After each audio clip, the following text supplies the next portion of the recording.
Good evening, one and all. It's Sunday, it's the end of the week. Of course, that means it's time for some more good old Warframe. Welcome in, everybody. Ooh, is that a little bit bright today? That's a little bit bright. Let me fix that real quick. There we go. That's a bit better. Hello, everyone. How are we all doing? I see we've got 1, 2, 3 hydrates already. You realize that if you redeem a hydrate when I'm not even on the camera, you're not going to get anything out of it, right? I'm not there. But Korakov, cheers. With the immediate hydrate on top of Chocodeca and Snake Raider there. I see all three of you. Hello everyone, welcome on in. Welcome, welcome, welcome. It has been an interesting month, hasn't it? Because, yeah, we're at the end. This is the last stream I'm going to do in February. This is, of course, a short month. Next time, we're going to be into March. But before we get cracking on with March, we need to be cracking on with the update that came through this month, and that is with the arcanes. Because now we've got all the citrine bits and pieces out of the way, how long it takes to farm her and what she's good for. I want to be looking at the new arcanes we picked up and what they're actually good at. So we're actually good at. Say goodbye to that mug of tea. I mean, I've got plenty left for now. So we're hoping to, Oslini. We'll see what comes up on that. We'll see, because there is the dev stream on Friday, which I will be co-streaming, by the way. I haven't co-streamed a dev stream before now, but I will be co-streaming this one up and coming. So if you want to catch the details as well as discuss it in this community here at the same time, that's going to be an option for you now. Absolutely. Spaghetti, cheers. But before we get cracking on with any of that chat, it is, of course, the start of a Warframe stream. There's only one thing we do at the start of a Warframe stream, and that is we thank Pendragon for subscribing for 8 months. The Canadian sip, the Canadian sip, the Canadian sip. The bot still doesn't understand emotes, but all the same, thank you very much there, Pendragon, for 8 months. You're a legend. Let's keep it up. You absolute star. Cheers on that. Alrighty, but no, aside from thanking you everyone for subscribing there, let's get started on with today's sortie. What have we got today anyway? Haven't had a peek at it yet. Let me switch to Arbor Public. We don't need it on public. We don't need it on that. Let's see. We have got an interception with dense fog. Well, no one teach anything. We have mobile defense with Exma Stronghold, and then we have an assassination. We're of course going and punching Tile Dragon in the face with secondaries only. So I guess it's not really much of a punch, but that's fine. We'll crack through all 3 of these. Co-stream sounds fun. That's the idea. We'll see how it all goes. Why is the focus on a bump? Hold up. Whose camera? Mine's fine. So, did I miss something out from Thal there? Ain't doing it now. Yeah, what am I missed there? Ah, yes. Huh. Interesting, yes. I wondered what you meant by a bump. The top of his helmet, okay. That's a bit of a weird one. That is a bit of a weird one. Yeah, it's all that time he's been spending on Mars. It's getting him down. Mind if I test some of the new ornaments on the sortie with you? I mean, you could join in on sortie, absolutely. We got Bill Cool here, wants to join on the sortie as well. We've still got 1 space open. If you want to join in, send me a message in game, The Kengineer. I'll bring you on in. Let's see, we have got Dense Fog Inception. I'm going to start with... Actually, I'm going to start with Citrine. Just straight off the bat, we'll start with Citrine. And let's bring about the Amprex, because hell, why not? Big reason I'm starting with Citrine is that now I've got all the video about Citrine out of the way, I no longer need to worry about accidentally making her look better than she should be, because I have an Invigoration on her. Plus 100% ability duration and immunity to status effects. You know what? I'll take that. I'll take that. Telescope saying, try the secondary arcane that gives random status effects. Doesn't work with Titania like Cascadia Flare does. I'm not exactly sure what part of Cascadia's Flare is working that Titania's not doing with the new arcane. But I do know that Exalted Weapons are in some ways broken at the moment. So take that with a pinch of salt there, Talscape. Whatever you got going on there test-wise, Exalted Weapons, all of them are a bit screwy at the moment, so yeah. I haven't looked into the details. I'll leave that to D to just fix it and I'll ignore them for now.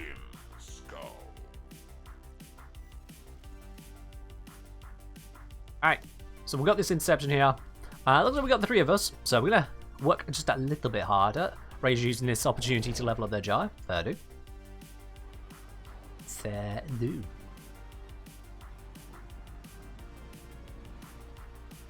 That's great. So she looks so nice. She doesn't even need a void shell to be shiny. Absolutely. She is a very shiny frame. This is some real dense fog, yeah. I can see like 5 feet in front of me. Imagine if it also fogged up your, let's see, mini-map and radar. That would be helpful. Anyway. Oh, I'm on the wrong build. Ah, whatever. I'm on the low-level build. I've slightly upgraded it to be slightly less low-level, but I'm not on my preferred build. So, this is not going to be as strong. Oh, well. It'll still get the job done. It's only sorties here, so... sod it.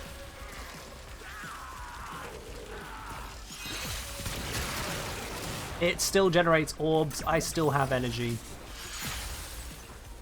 It'll be okay. In the end, it'll be okay.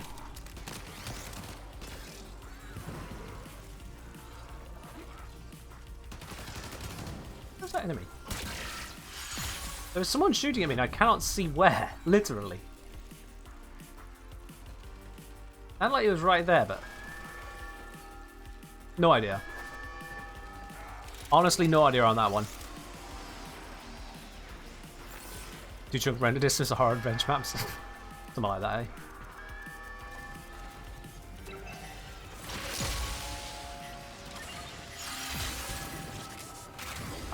I'm looking at the minimap. Oh, there we go. They're in this tunnel. Don't know why they're all down here, but they're all down here. Didn't even need to dodge that. I've got immunity to Sada's effect at the moment. Pop out a new one of these. Recapture C. But build cool, I'm finishing this up nice and quick. Or I'm getting beat back.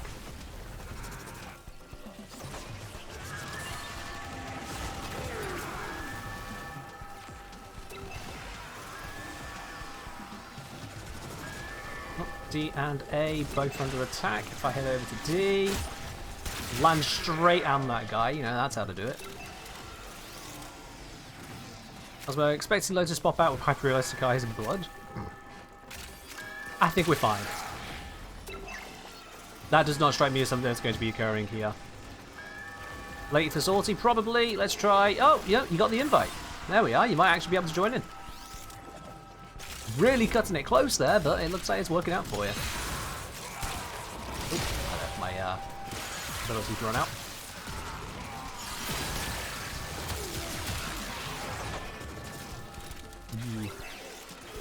There's probably some Warframe creepy bastards, but yeah. Not something I'm really focused on.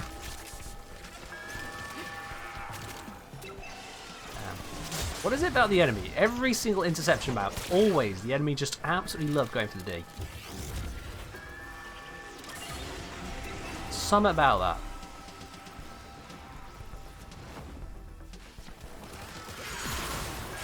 Let's pop down another one of these, because hell, why not? Yeah, we got this under control. There's an invasion with Warframe Excellence up, fair do.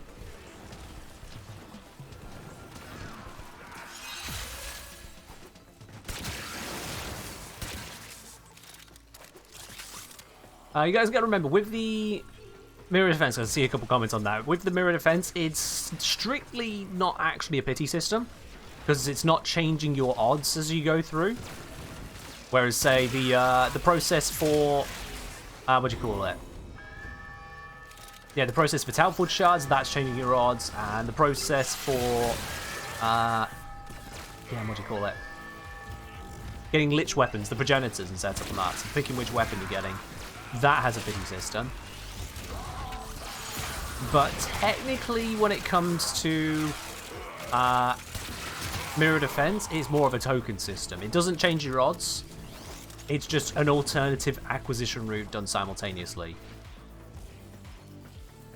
But because it is a token system, and the way that D have set up the chances, it is the primary route to get most things, is to use the tokens, the crystals.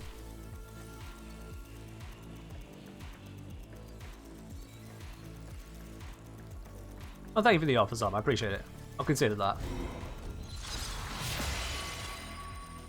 I want to move that further out. I'll capture this point, then I'm going to move it more central. Same with Conjunction Survival? Exactly, yeah. Conjunction Survival is kind of weird because it also requires tokens for building Varuna. But yeah, it's a token system which also has RNG drops from the same source. But the RNG doesn't change. So, kind of technically, kind of not. It ain't really a bidding system. It's an alternative acquisition method. A token system.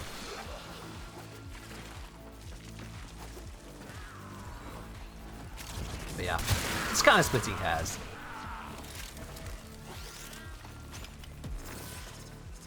Functionally, they're almost the same. It's just rather than each step that fails making you more likely to succeed next time, it's instead each step that fails or succeeds, you're still making progress of some sort through another system. I think the main distinction between the two is that succeeding on getting a drop doesn't stop you from making progress to getting that same drop again. Whereas a pity system, once you get the thing you are trying to get, or once you get a thing, then any pity built for said thing is reset in a pity system.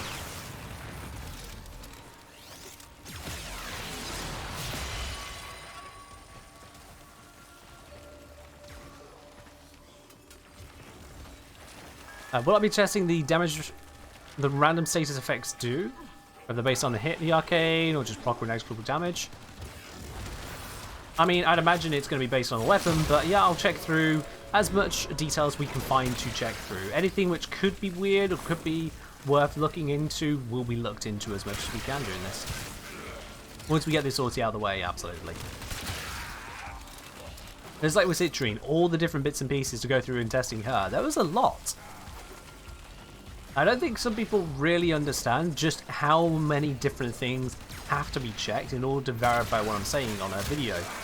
Because there's a lot I didn't actually include in the video. There was a throwaway comment I made in the video about how, with Citrine, it's usually better to go for a headshot rather than to cast her forth the crit chance buff. That's not always the case. There are loads of cases where that's not true.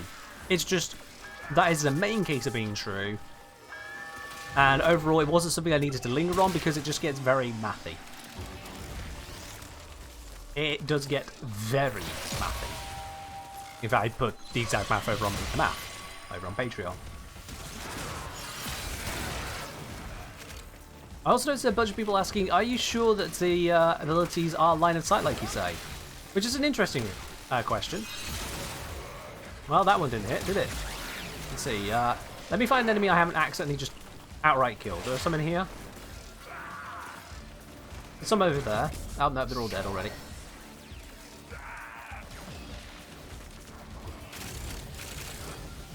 I can't see where they are yet. Well, that's not hitting. And they're dead to try verify. This is a bad tile for demonstrating that, but point is that I did test in multiple locations. It's just that this game is exceedingly generous about the idea of line of sight.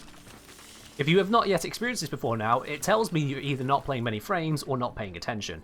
This game is very generous when it comes to line of sight for casting abilities. Why is the Amprex? Because it's a good gun. And I like using it.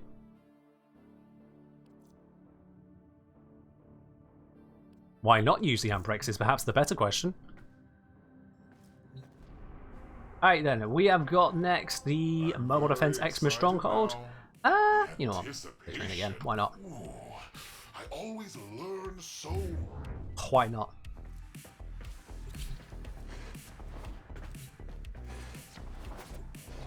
Yeah, the thing with line of sight is that it's line of sight up until the game decides otherwise, and part of that is that you only need to see a single pixel to actually be able to target an enemy with an ability that's line of sight. This is a mobile defense mission. It doesn't take a whole lot to actually be able to target someone.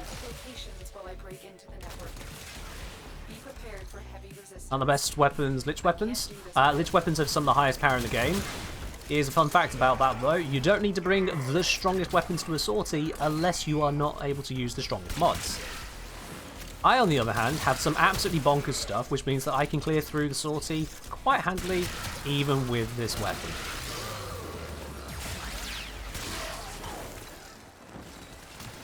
You don't need to bring the absolute best that you have in your arsenal at all times. In fact, you notice there, I'm not using an AoE weapon, which means, by the way, I get headshot bonuses. I don't knock myself down. And it still chains through multiple enemies. These are mostly Xmas units. That one wasn't, but...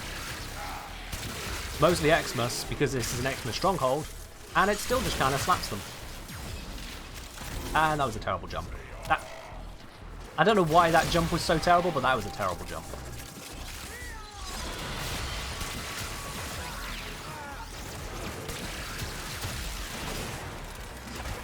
Fair enough, Cosine.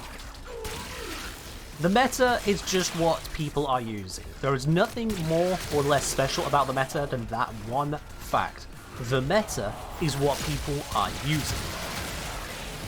However, once you understand why they're using it, you can explore for yourself in entirely different directions. You can discover entirely different ways of approaching the same objectives in ways which are still effective, but perhaps more fit than the kind of niche you want to approach. This is one of those niche approaches. I mean, the Amprex is not a niche weapon. It's been known to be strong for a very long time. It is in some ways outclassed, but that at most puts it down to A tier, as it were. It is still a very capable weapon.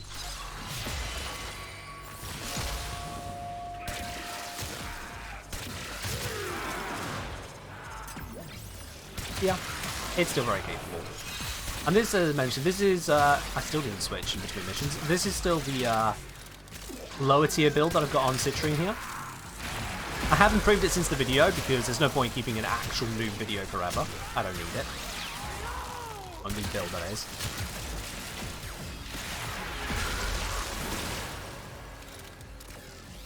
Is good. Alright, let's verify line of sight here. We got some enemies around that corner.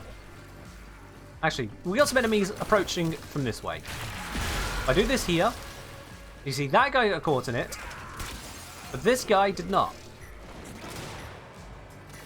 The line of sight is very generous. Let's do this here. I know there's some enemies over that way. They did not get caught in it. And the range on this... side 52 meters. So yeah, that was definitely in range to reach them. We see here the crystals got these guys, didn't get these ones that were definitely in range. So it is definitely line of sight. It's just this game doesn't seem to understand how to calculate line of sight. We are finished here. Move on.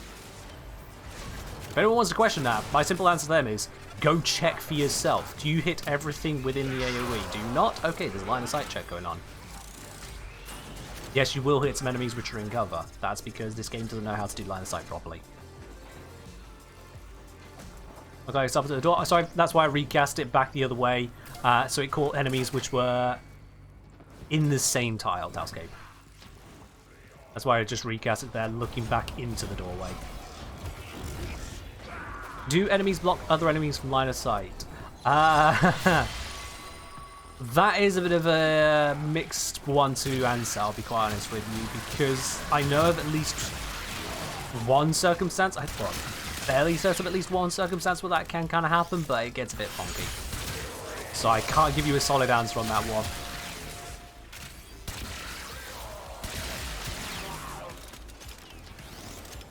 Suffice to say that ability line of sight is very generous. It is. Interesting to me is that we've got a number of non-line of sight damage abilities, but crowd control ends up with the line of sight restriction. That one seems like an odd pick to me. Because if you're going to balance things, I'd balance them the other way around. You know, make control the stronger for application and damage the weaker one, where you have to put yourself in line of sight to achieve it. That does strike me as an interesting design choice, but it's what we got.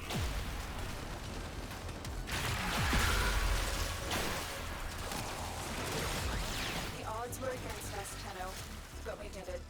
Mission complete. The odds were never against us, let's be real. Lotus keeps saying that. She's been saying it for years and years and years. The odds were never against us for these missions. Never.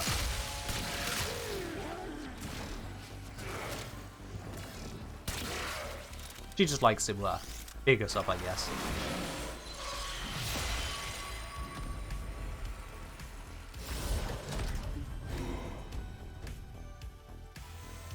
And yeah, we got a little bit of focus during that. Not huge amounts, but you know, 50k or so. A little bit over 50k actually. It's close to 56k even.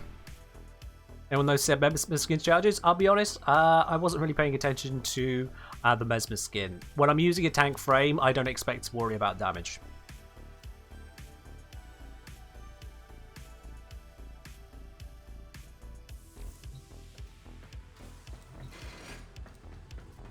Alright, for this last mission, I am going to switch it up though, because I have another invigoration.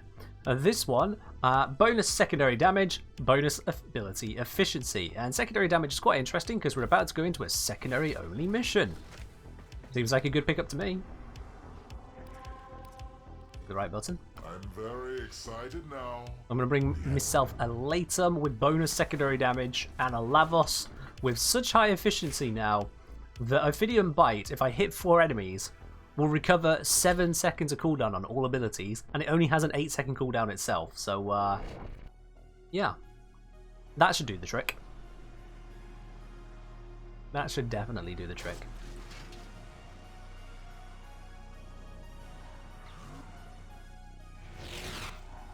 Legs hungry today? Something like that. Oh, whatever, I missed that shot. Drop down. Alarming strides in the field of gene repair. His work would not only reverse centuries of deterioration due to excessive Oh, wrong cloning, side. but also allow for stronger and deadlier genetic molds.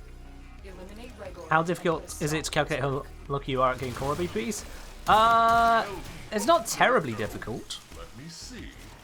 Not terribly difficult. You basically take what's the chance of you getting the blueprint. You do 1 minus that to get the chance of you not getting the blueprint, and then you raise it to the power of the number of times you've tried, and that is the chance of that occurring. 3 drops in this mission. I'm very excited now. You say the line, chat. Prediction? Ah, yes. Let me get to the boss zone, and then I'll start that one up. Live dissection. Here we go. You had me Yeah, let's get the prediction up on this as well. What reward are we going to get from today's sortie, chat? think you'd come. What reward are we going to get? Are we going to get an Anasa Sculpture? Are we going to get a booster, a legendary core perhaps? You know, it has happened. It's not going to happen again this year, is it? But you never know, chat. Make your predictions. What do you think we're going to get? Dissection. I shot him once. No. That sounds. That counts. I shot him Your once. death will be painful.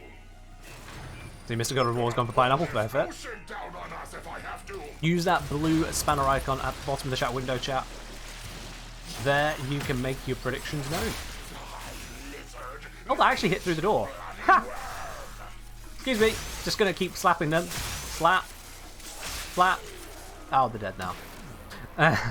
Never mind. I had my fun. They're dead.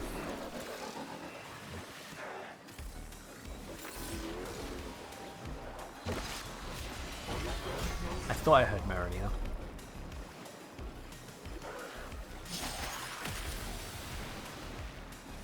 Come on, Tal. Pop out.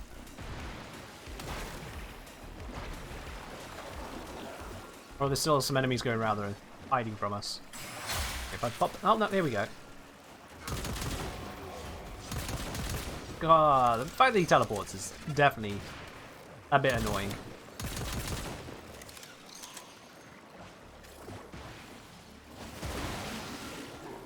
How's everything? Everything is good, thank you. No bet hedging in these predictions? Nowhere left to hide. I didn't mean bet hedging, Talscape. Nowhere left to run. Hard yummy. Fight. Alright, let's set some fire out. Dressed for a funeral. You know what, can I strip Tile's armor from here? I can! Ha! Just crapped on his armor, just like that. Damn, you can tell I've got absolutely no kill stacks on this.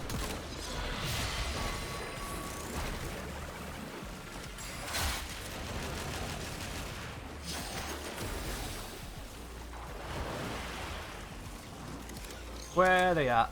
There's one over there. Oh, where is it? Where? Stop blinking out of existence. It's actually a pain to follow you.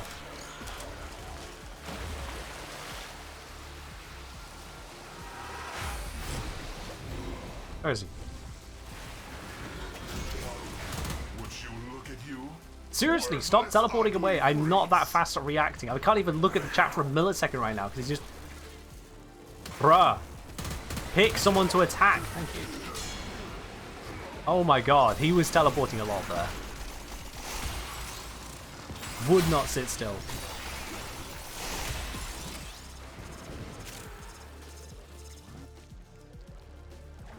Exact status on tile instantly when it pops out. Ah, that's not as fun. What makes me like Lavos so much? Oh god, where do we start? Lavos is a lazy tank. He's got one hell of a lot of armor and health, so he can just kind of wander through even the steel path without a care in the world, because the adaptation mod and Arcane Grace added onto him, which I've got all that insane recovery. He doesn't have to worry about energy issues, which is brilliant in a lot of locations. It makes him actually one of the very best railjack pilots. He's got healing, he's got zoomies on it too. He has got insane status spreading all over the shop. He has got ammo recovery. He can enhance the orbs for himself and his allies. He's got status resistance. He's got AoE status application for things such as heat procs, radiation procs, sheer damage. Overall, he's got a lot going for him, all in one. Mostly though, you can take him at whatever pace you want to. You want to go quick? You want to cast loads of abilities? Sure, you can do that. You want to take things just leisurely and let your guns do most of the work? You can do that as well. You can take Lavos as seriously or as casually as you like, and he still works either which way. Yeah, he's a solid frame and allows me to be lazy.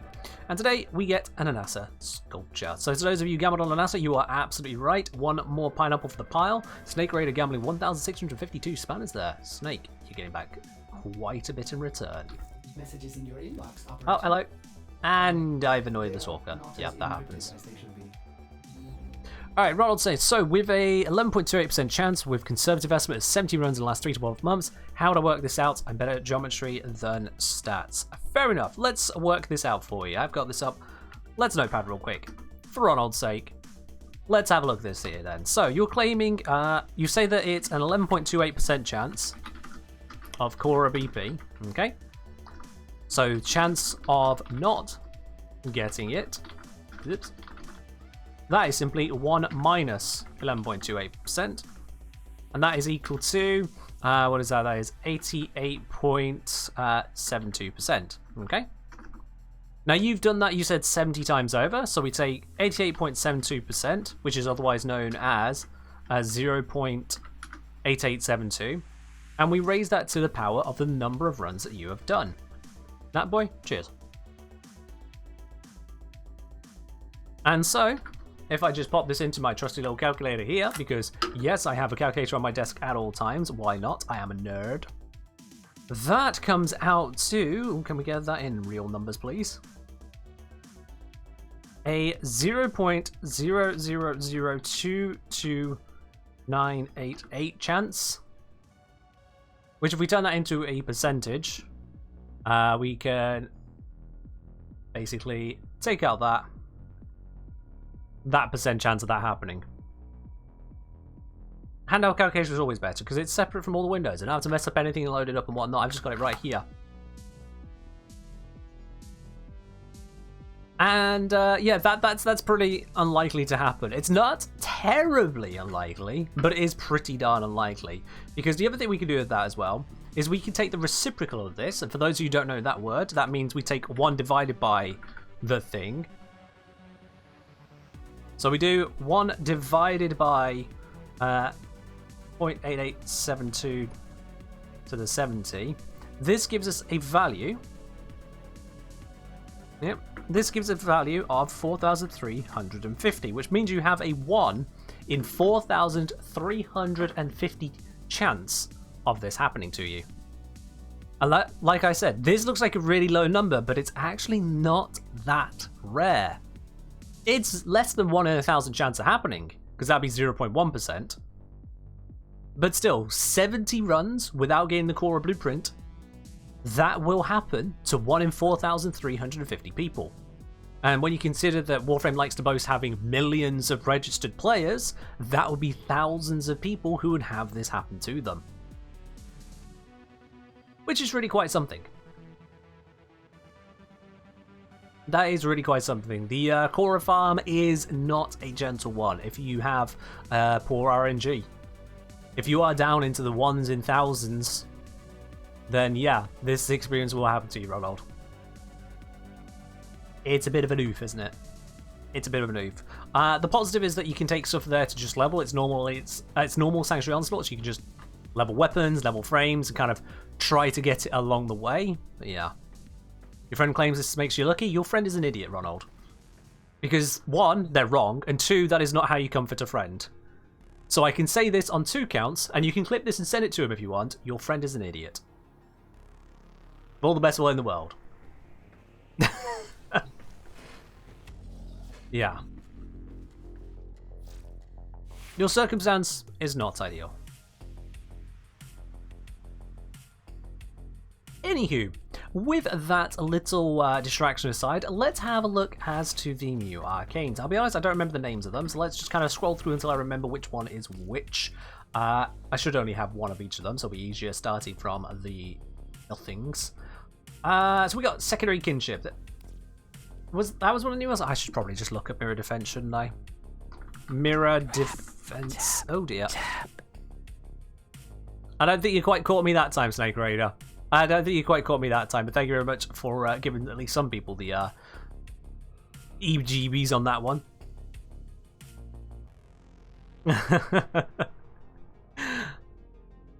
Very good.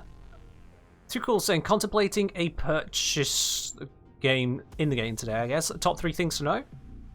Sorry, are you saying contemplating purchasing this game? And top 3 things to know about this game that you're purchasing? Because it's a free game. That would be number 1. Is that Warframe is a free game. In fact, it's more than just free. What you see here, this account right here, I don't know how much the devs would want me to extol this fact, but this entire account with all these things completed, all of this lot, all of that, and still going, yep, all of that as well, and all this premium currency up here, yeah, that's free. I've never actually purchased anything with real money for this game. Fun fact, ever. I have had some gifts, yes.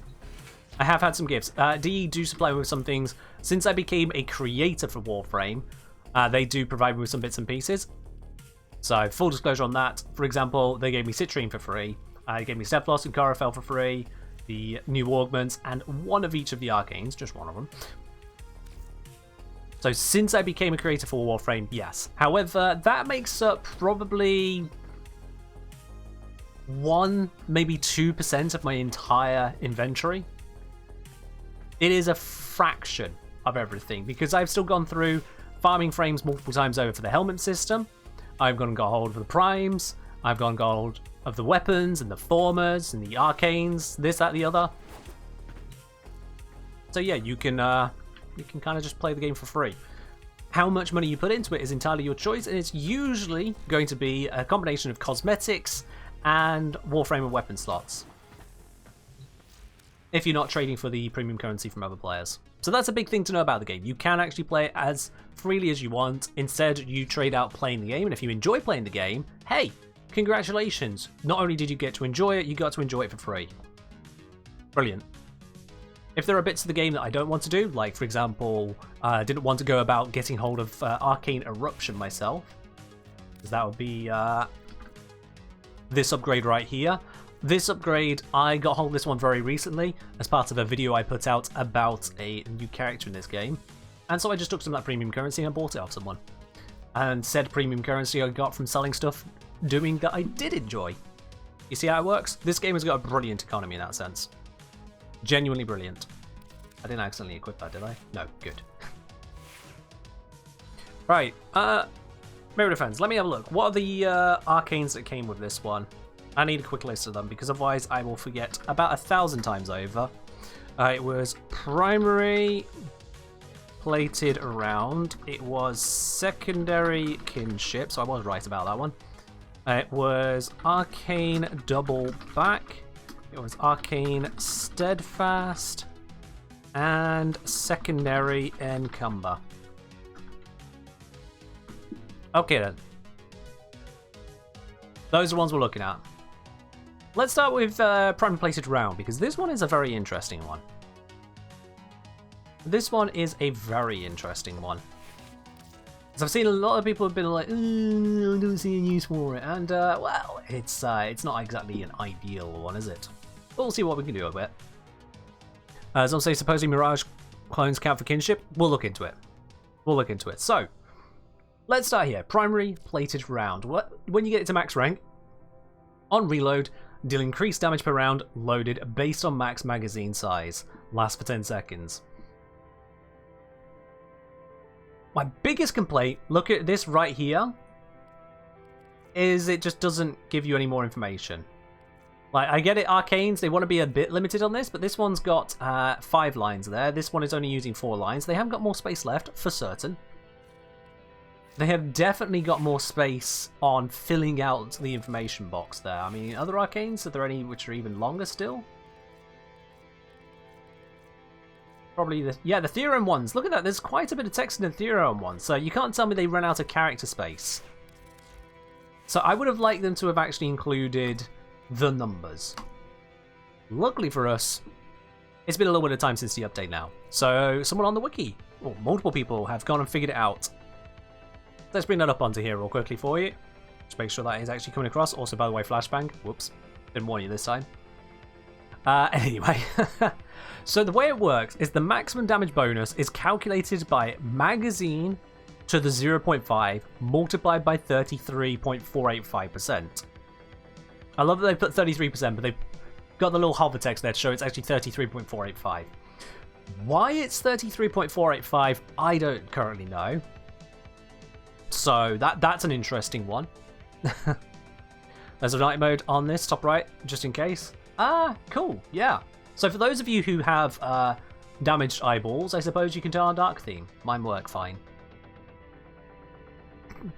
I'm going to continue to be just mean about the whole light mode, dark mode discussion. I'm fine with it. I can read the screen quite nicely on light mode, so deal with it. How people figured out these numbers will never cease to amaze me. Well, Ladybug, basically they just kind of brute force it. They test some things and then see what line appears on the graph. That's how you discover these things. It wasn't me. I don't know what you're linking there, so I'm going to just quickly delete that one. Just because you're a subscriber, it does need at least a little bit of context when you post a link.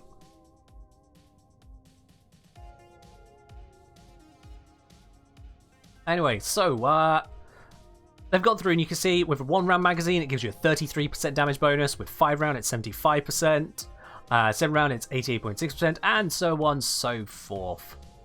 So the bigger your magazine, the better the bonus that you get.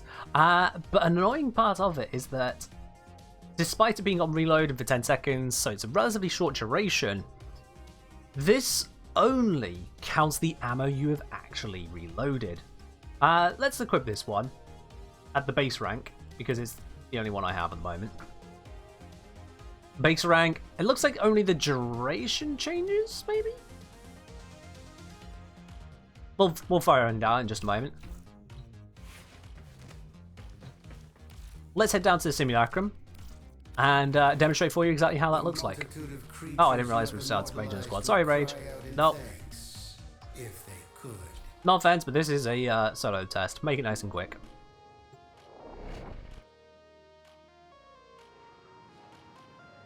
Does this mean for kinship you might need other players to help you test? We'll look into that later. We'll get there.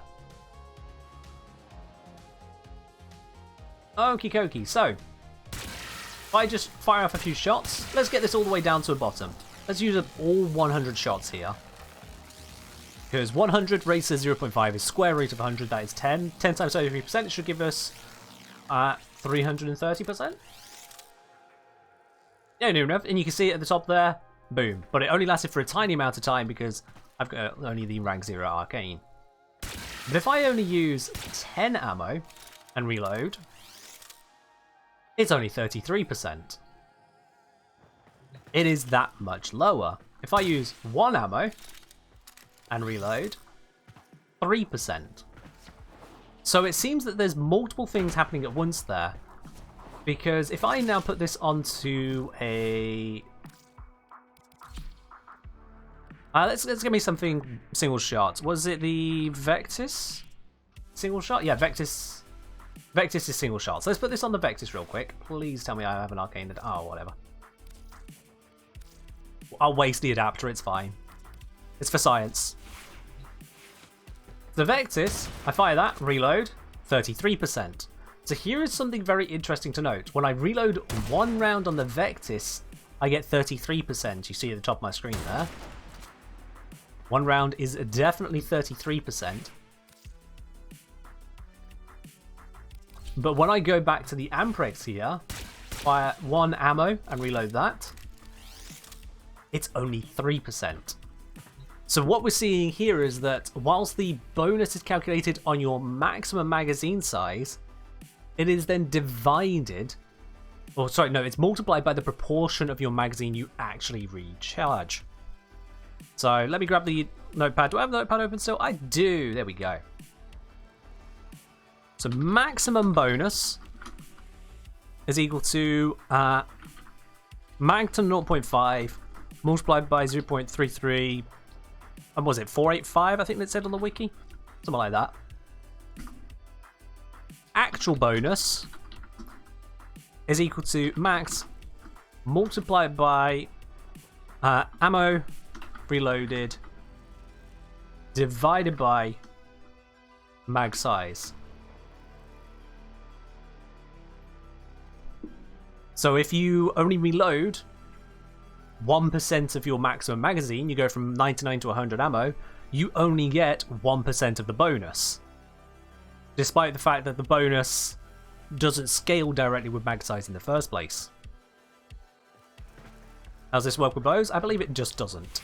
Let's verify that. Let's grab the Nataruk, which has literally infinite ammo as our first test, just to see if it works on absolutely anything it damn well pleases. Well, I mean, I think that says a lot, doesn't it? That kind of sells it straight away. It wasn't even showing. How about the Brahma? Oh, there. So for some reason, Nataruk won't show it, but this one will. Okay. Interesting. Let's have a look on the Brahma then. If I fire a shot, nothing pops up on the screen. So for bows, it just doesn't work. Because bows draw directly from their ammo pool. They don't have a reload mechanism to it like that. I'm going to fix that before I go anywhere, because otherwise I'll forget that I did that. There we go. And let's do the same with a more standard bow, not bar, Paris Prime. Why is it missing a mod? I just need to work on this more, apparently. Yeah, same again. Same again, so let's fix that. Back to Deadhead. And then on a battery weapon, because I know there's going to be plenty of you wondering, what about a battery weapon? Does that count? Doesn't even show up. The battery weapons and the Nataruk, the infinite ammo weapon, it just isn't even an option. If I were to go for the Prisma... Oh yeah, Tetra, that's not a magazine one, is it? No. Sorry, not a recharge one, is it? No. What was it? What was I thinking of? Another primary unit that's recharged. Well, I mean, how about on the Baneling bust? So I currently have it set to... Oh, I don't have a freaking thing on it. Never mind. Point is, recharge weapons, no. Flux rifle. Do I have the basic flux rifle?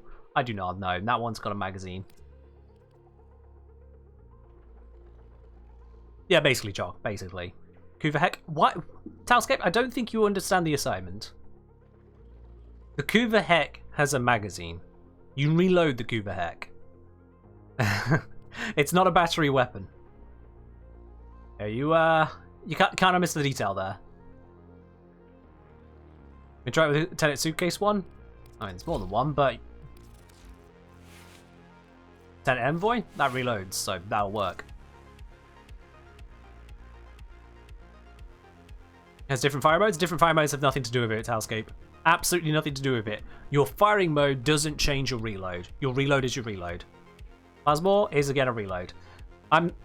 If I have to keep on reminding people that reload weapons are reload weapons, I'm gonna have to start wondering if some of you are really on the wrong side of the bell curve.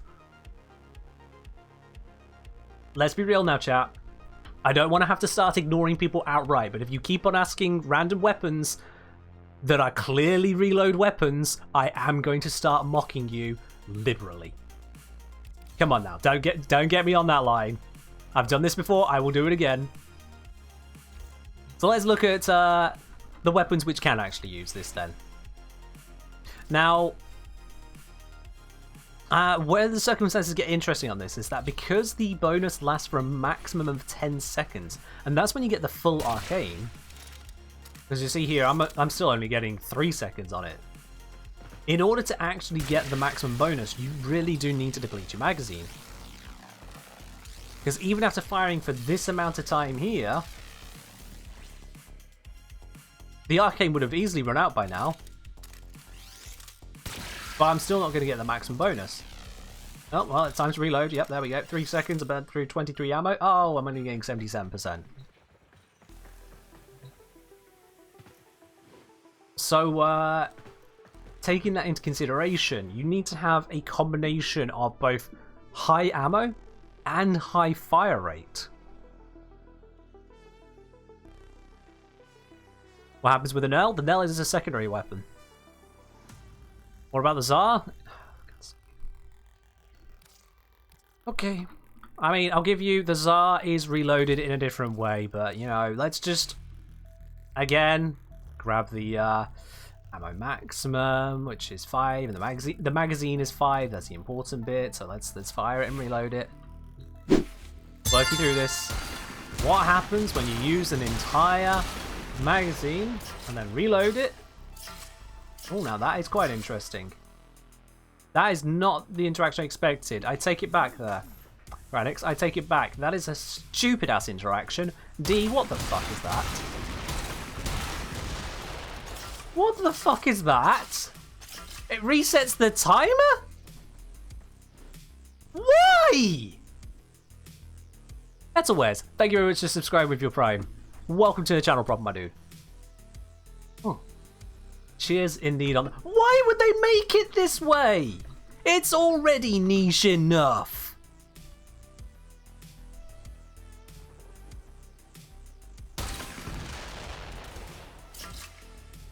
%. Okay, we have a.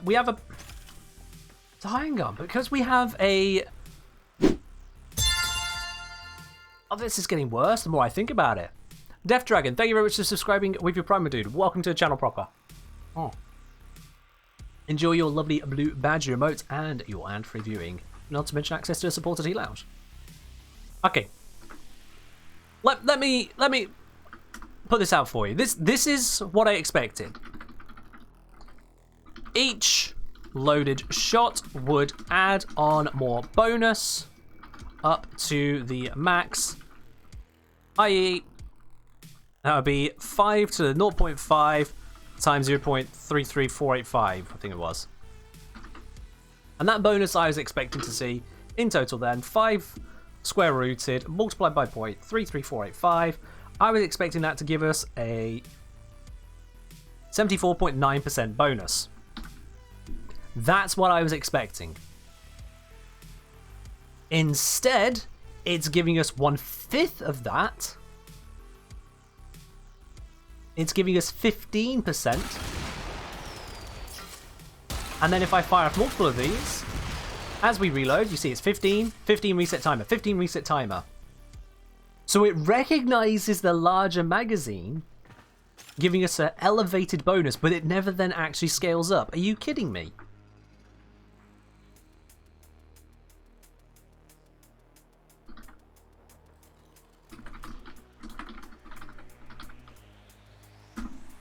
I just... Why? Why would we do this? Well, for comparison, Vectis, one shot only. Reload gives 33%. So you reload one shot on the Tsar, you get 15%. You reload one shot on the Vectis, you get 33%.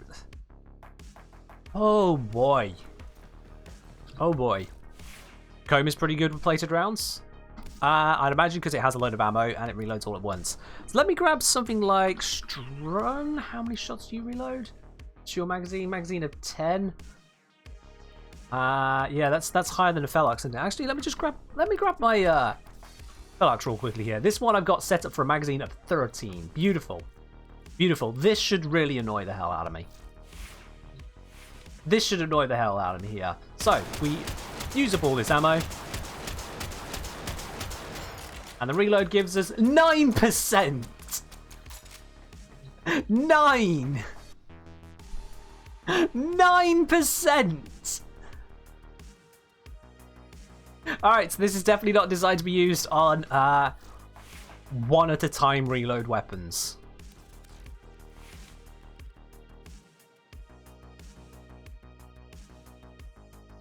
Deal increased damage per round loaded, it says, based on magazine size.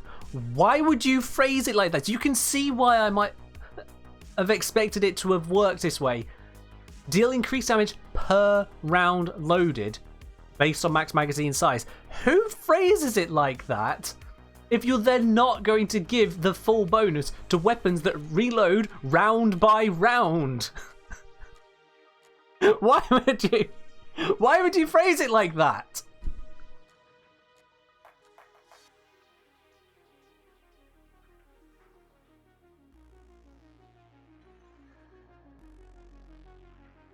Whatever. Okay, fair enough. I just had higher expectations. That was all. I didn't expect it to rule out recharge weapons and infinite ammo weapons and bows and also shell reloads.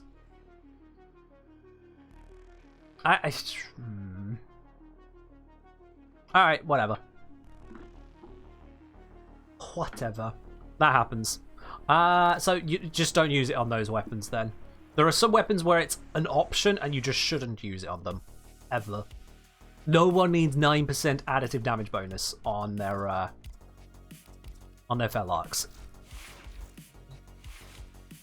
Oh, Penguin, it's going. Alright, lots of people asking for try this, try that, try that. I'm going to go with Flowing Thoughts because they are on the bit leaderboard. So you've asked for the Quello. Let's go for that one. Yeah, I'm being completely transparent on that. Don't know all. Oh, I need to add on a bloody adapter to test these things.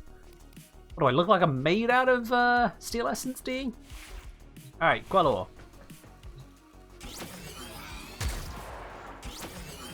I don't know if this is the fastest way to empty my ammo, but I'm doing it this way. I'm made of flat? I am not made of flat. Neoness is made of flat. Reload. 580%. Okay, cool. But the max you'll get is 10 seconds out of it. 580%. One downside I am seeing there, though, is that is a lot of ammo to use up. That is a lot of ammo. Its ammo pickup is 80, and you're using up 300 ammo for a 10-second buff. That's gonna get a little bit spicy. I'm asking, does higher mag give a higher bonus? Yes, it does. If I just grab a magazine mod right now, a magazine warp, I have one ranked up specifically for this demonstration. We're now at 390. I'm getting some fucking fire rate on this. Let me get some fire rates on this. Prime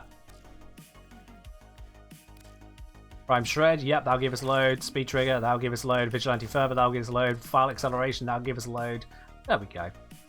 I feel better about my fire rate now.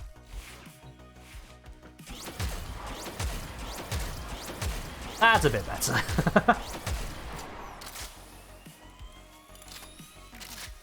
Okay, I'm gonna have to redo that because I forgot I needed a multiple of 50 to use the shots.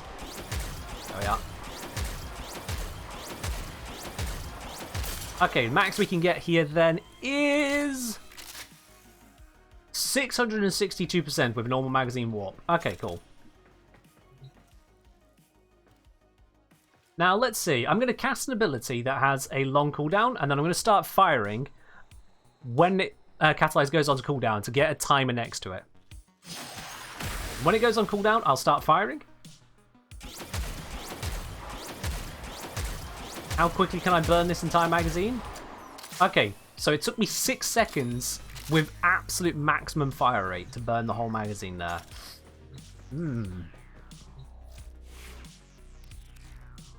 I mean, you're not usually going to mod for ultra maximum fire rate and spam it out.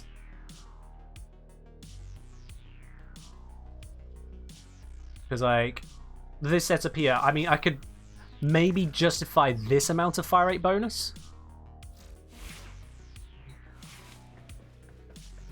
So then we do this again as soon as my timer starts.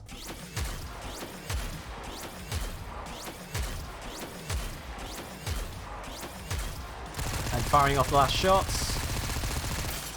Pretty much bang on 10 seconds to entirely deplete the mag there. Interesting. Pretty much bang on. Yeah, the 10 seconds just feel a bit short, considering you need to burn your whole mag to get there. It does seem a bit short to me. I could theoretically see some use in boss fights where you've not got other enemies around to pop with the other arcanes. So, you know, Deadhead, you're going to need to kill every 24 seconds to keep it running. Dexterity, you need to kill every 20 seconds to keep it running. When it comes to Merciless, you need to kill every 4 seconds to keep the full power on it. You could go for Frostbite against a boss fight. It will not be as powerful overall, but you'll have more multi-shot and crit damage. That does work out better for boss fights, more typically speaking. The Queller was rather a large magazine. That's the whole point, Moon. That is literally the whole point, because the smaller your magazine, the lower the bonus you get from the arcane. If I go for the Amprex series, a more standard weapon, this one only has a magazine of 100. I've got Prime Shred on here already, but I've got Critical Delay. Let's switch out Critical Delay for Vile Acceleration. I'm going to pretend I'm using this on Citrine, so I'm going to have all the crits anyway. I don't think that really works, but let's pretend this is a Citrine setup. Hence, we can dump the crit chance there. We'll do the same again. Pop out of that. As soon as it goes on cooldown, I'll start firing. How long do I take to run out my entire mag? Yeah, so it's definitely to 23 seconds on the timer, so that was 7 seconds to burn it all. And I like you only do that 8 times without ammo pickups. Is it 8 times or? Yeah, I can only do that 8 times without ammo pickups. And you can't hold off, because if you stop firing to try and get a better angle, try and be more conservative, well, the bonus is going to run out. And you either reload and have a lower bonus, or you use up the rest of your mag and then reload, using up more ammo. It's quite the cost. I'm not sure I can really justify that.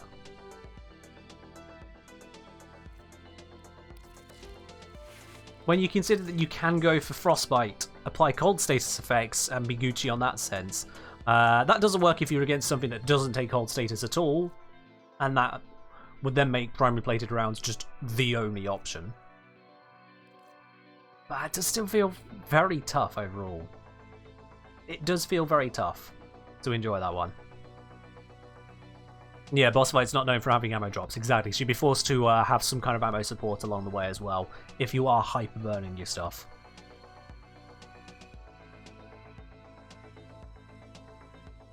You're right, Penguin, yeah. Primary Merciless, Primary Deadhead, Primary Dexterity are going to be better to use in pretty much every circumstance. It only works on certain guns, and then you need to have some serious ammo support. Otherwise, you're just going to be burning up your ammo wherever you are. Because the other aspect with that as well is that you can't really preload a fight. 10-second timer. This is how I'd envision it. If you want to get that full bonus, say I'm clearing up some enemies here. I'm clearing them all up. Ba, ba, ba, ba, ba. All the enemies are dying. Okay, all the enemies are dead. I'm going to go along to the next room now. Now, this is normally the part, for most gameplay, where you would reload your gun. You're going from one room to the next, you reload your gun, so that when you get to the next room and the next enemies, you can continue shooting them. But here, with plated rounds, if I reload now, by the time I get to the next room, I've already lost some of that duration on the bonus. So I would want to hold off with as low ammo as possible, get just about to the room, reload speed away, and then reload to be able to go in with the full bonus. Which feels odd. It feels odd. Yeah, not sure on that one, to be honest. Rob's great. To buy a whole new arcane costs 6,300 fragments. Are you sure about that, Rob? 60 frag times 21 arcanes. So that is... or if you're talking about all of them, there's 21 times 60 here, 1, 2, 60. So you're talking about the entire lot, aren't you? All 5 types of arcanes, right? It's fair enough. But... arcanes plural. It is quite expensive to get everything. I mean, I called it out in the video, didn't I? I told you how long it'll take. You're looking at, what was it, something like 25 hours to get absolutely everything from Mirror Defense? I mean, that's not a small amount of time. 25 hours is... it's a while to farm that. Most of that being arcanes. You'll be spending, what was it, something like... what's the average? Something like 16 or so hours on the arcanes? It adds up. It really does add up. Like if you say it's going to take you 3 to 4 hours per arcane, that is reasonable. Can the arcanes randomly drop? Yes, but they're a low chance. From a full rotation C, a given arcane will have somewhere around about 5-ish% chance to drop, which is pretty bad. Yeah, it's pretty low. That'll take you a while. In fact, I don't think I've had an arcane drop yet. Let me have a look. I've not purchased anything from Otak's shop, so let me head back to the relay, bring up my inventory. I think this will be a good comparison.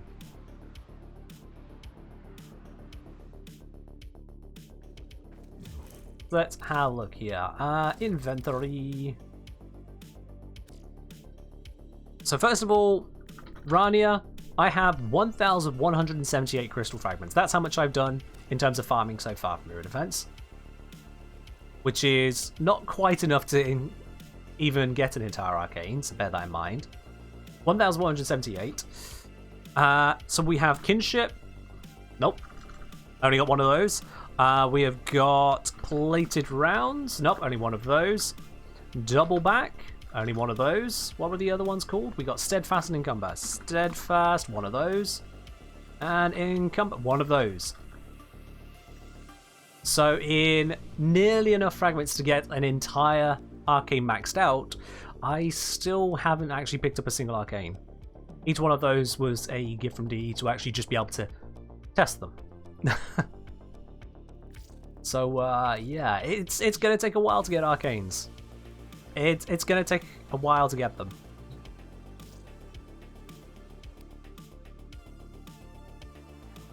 There's not really any speeding it up. But this is true of a lot of arcanes in this game. Even the Steel Path arcanes take a bit of work, because let's think about that one. If we just quickly detour Steel Path arcanes. Okay. There are 6 types. Each need 21 to max out. Okay. And a Acolyte spawns roughly every 5 minutes. Let's ignore the missions you run where you've wasted some extra time at the end of the mission after the last Acolyte. Let's just go with 5 minutes per Acolyte. Bang on. 6 times 21 times 5. Very simple. 6 arcanes, 21 of arcanes needed per one, 5 minutes per drop. Comes out to 630 minutes. Have I done that right? I feel like I've done that right.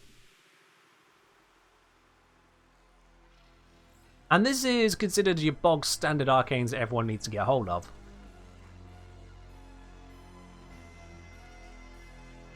$630 minutes, so 10.5 hours. Now that's still shorter. Don't get me wrong, that is still shorter than the alternative. Because, what was it? I said on Steel Path, you get about 150 of each crystal, so Rania crystals, let's just consider it that way, for 25 minutes.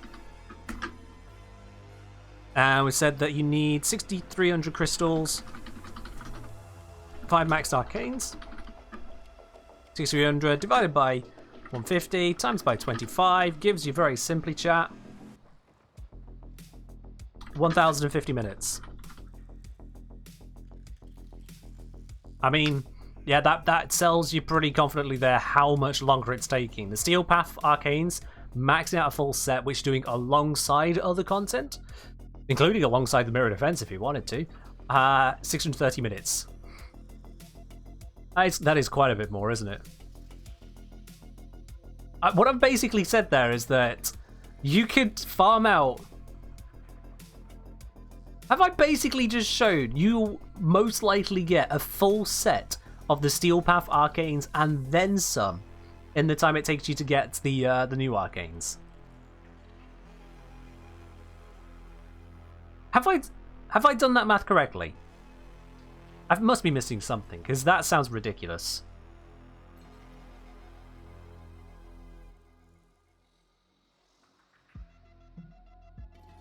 Steel Path Arcanes 2030. The Steel Path Arcanes are really cheap because you get them just even when you're not trying to get them. You can't avoid getting them if you're on the Steel Path. They just happen. Whereas for the Mirror Defense Arcanes, you have to go to Mirror Defense. You get no other rewards. You just get Neo Relics, Axie Relics, and Mirror Defense rewards. That's all you get there.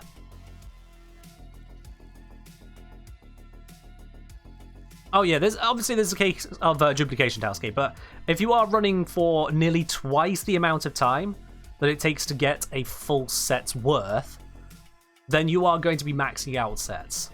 Multiple sets. Yeah.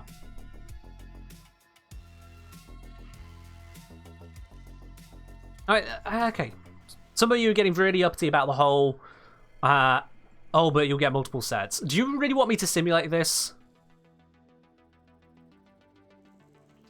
If you want to see a simulation, I can do a simulation. I can write a program to simulate that. I'll put it up onto Patreon. If you really want a simulation of that, sign up to the Patreon, meet the math, tier 2, let me know. I'll put a simulation up onto there. If you really want to see how that works, I'll write the code for it. But I ain't going to do that on stream. Nope. That's too far removed from what we're doing here, so if you want to know about that, that's the way to find out. Exclamation mark Patreon if you want the link to that. You'll get access to all of the past stuff I've done on that line and similar, all over the last couple, well, 3 years of Warframe content I've done now? Yeah, 3 years. Check it out.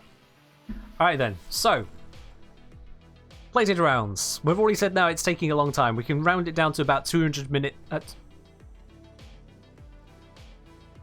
Is it 200 minutes about? Okay. Yeah. That sounds wrong. 200 minutes per arcane?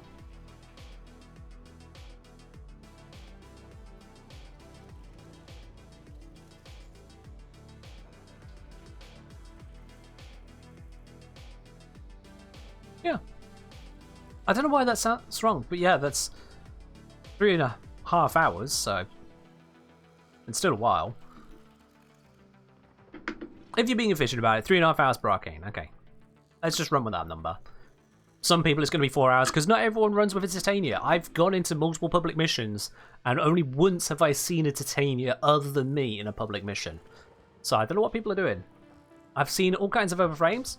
Nova's out there, you're amazing. Those of you bringing stuff like Rhino, I do wonder a little bit. But yeah, for 3.5 hours of effort, you can get yourself an arcane, primary plated round. I don't know why it's called round and not rounds. That just feels weird, but primary plated round,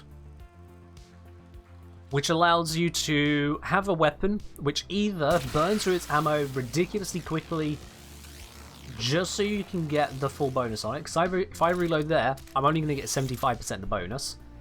251%. I used up 75 ammo. It gave me 251% bonus. It's still less than a Steel Path Arcane.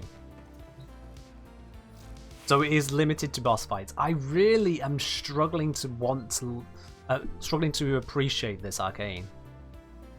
I'd need to max it out to see how it really functions in a mission. I don't want to max it out, to be quite honest. I don't want to max it out. Cosmo, I just realized a while ago you requested we change the music. I do apologize on that. Let me switch that now for you, Cosmo. There you go. So... Funky with reduced reload. Sorry, funky with various weapons. Not for bows, batteries, and 1x1 mags. Yeah.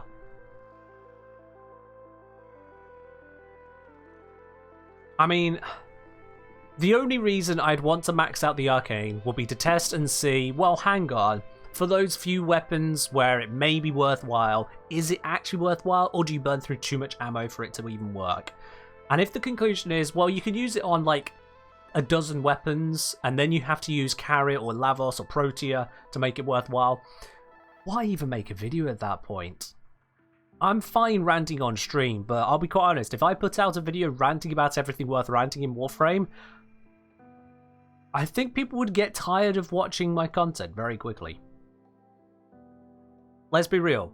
You wouldn't want to open up the 4th video in a row that says, don't use this Arcane. I try to only really cover the stuff that's worth talking about, rather than the stuff that can just sit on the back shelf. And, this is feeling like a back shelfer. Yeah, we'll skip along from now. Now, primary plated round. I'm not satisfied with you. I am not going to spend 3.5 hours farming you up just to test you. I may get around to it at some point, but I think I've got better things to do. Penguin, you know what I mean, on the main channel. Not on the VODs channel. The VODs channel, which like 300 total views are accrued every month, so it's nothing really. How many views was it this month? Hold on, let me switch. Let me switch. Over on the VODs channel, there have been... Oh, sorry, I tell a lie. 400 views. 409 views in the last 4 weeks. There's a reason I don't put much attention on that channel. Because there is no reason to. There's nothing over there. It's replays. Some of you watch replays. Most people in the world don't give a damn. So yeah. Anyway. Never knew there was a VOD channel? Yeah. I don't... Oh my god! Wait, are they here? Really, cheers. Engineer. I don't promote it because I've got no reason to, quite frankly. More than anything, I want people to be here on the stream. You can go watch the VODs if you want, and every time it comes up, there's a couple of people going, oh, hey, there's VODs. Yeah, they're there. But I know the majority of people don't actually care for VODs, and I know that the YouTube algorithms tried sharing the VODs to people and gone, yeah, people don't really want this. You prefer to watch replays on Twitch rather than YouTube? That's fair. Twitch takes them off after 2 weeks, which is why the replay channel is there. The replays has them forever. So yeah. What are my thoughts on Nidus? Nidus is cool. He's powerful, he's tanky. He's got crowd control. He's cool. Right then, secondary kinship. Let's have a look at this one, shall we? I have a feeling this one is going to melt me a bit. Excuse me. I had quite a bit to eat just before stream, and it's apparently fighting with me when I get this ragey. Plated rounds is pretty nice and stuff like Tenora. No, it's not. No, the bonus could be nice, but as I've just gone through there, let me just wrap this up for you, Pigochi. Let's pop this on. If we have plated rounds maxed out, lasts for 10 seconds. I've got a magazine of 200. Okie dokie, so let's get the 200. Square root that. And multiply by 0.33485, was it? Something like that. we'd get a 473% bonus for 10 seconds. Amazing! 473% bonus. With my fire rate, it'll take me a little bit over 10 seconds to go through the entire magazine, so I'm not going to get the full bonus even if I hold down the fire button. Whereas I could have a slightly lower bonus, slightly lower, with, say, Primary Merciless, which is, by the way, additive with Galvanized Aptitude. Both of these are, because this is a hit scan weapon. But then this bonus is on so long as I'm getting kills here or there. Alt fire? Okay. Good question. Let's see. With this build, standardized build, how long does it take me to use up the ammo on alt fire? I'll do the same test again, cast this, and when it goes onto cooldown, I'll start alt firing. Spam fire. Let's see. How long does it take to get through the ammo? 10-second mark. So it's even slower. By using the alt fire, these shots I'm firing after the 10-second mark would get absolutely no benefit whatsoever from that arcane. But I'd have to use them. Otherwise, I'd get half the bonus from the arcane for quitting halfway through. So no, it's actually a terrible pickup. It is genuinely a terrible pickup. Whereas with Primary Merciless, sure, a stack or two might go down if you're in between things, and then you just kill two things. Oh hey, the stacks are back. Don't want to use up all your ammo? You don't have to. Keep firing. The whole benefit of having a magazine that is 200 bullets long is that you don't keep reloading. You kill the guys here, you go to the next room, kill, kill, kill, kill, kill, kill. Let's go over to this room, kill, kill, kill, use that punch through, get multi-kills in, go over to this one, I've not even used the whole mag yet. That one's an Xmas unit, gonna drill them down, get those ones over there. Let's take cover just a moment as we're about to go over to the next place. That's what it's for.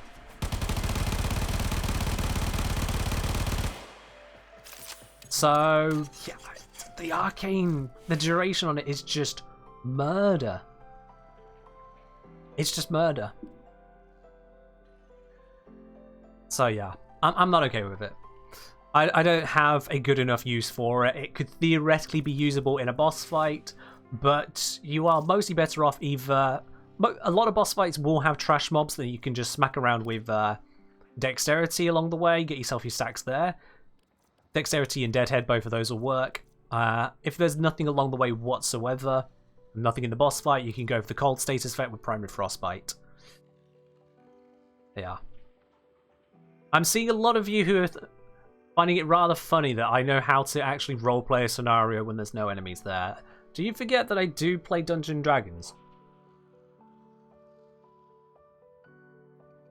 Maybe it's you lot who are actually the ones who are struggling. Can't use your imagination. Come on now. Alright, anyway. That aside, so Tenora, not a good pick for plated round. It just ain't. It just ain't. Choc, cheers. Towscape, it's worse. One that's quick. If you reload for full bonus, then do a small reload along the way. Does it reset the whole buff or just the timer? First of all, I need a very quick reload because I've got only the level 1 arcane. But let's see if I can try that. What's something with a really quick reload? Actually, just... Yeah, no. I need, not the Felux. Some really quick reload. Really quick. But also more of a mag. What's the reload on you? Reload time 1.8, that'll do. That will do.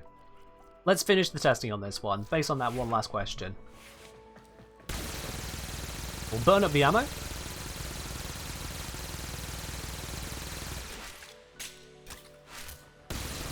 $367%. Quick read. Quick. Oh, it's too slow. Okay, let me try that again.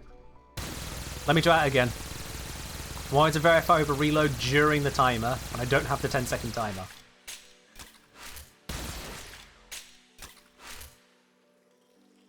It does drop down to the lower bonus. There we go. Okay. So yeah, no, plated round just sucks. Even reloading mid-bonus doesn't maintain the high bonus, it'll set it to the lower one. No. Plated round, F tier. I know there are some use cases I'm straight up putting that F tier. Not having it. Nope. Nada. Zip. Null. Okay, secondary kinship. While buffing ally Warframes, gain bonus. Crit chance.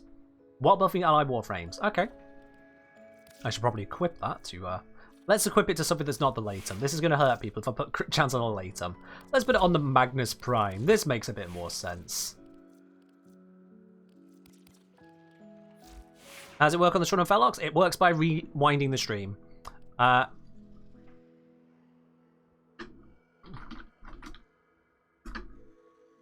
There you go.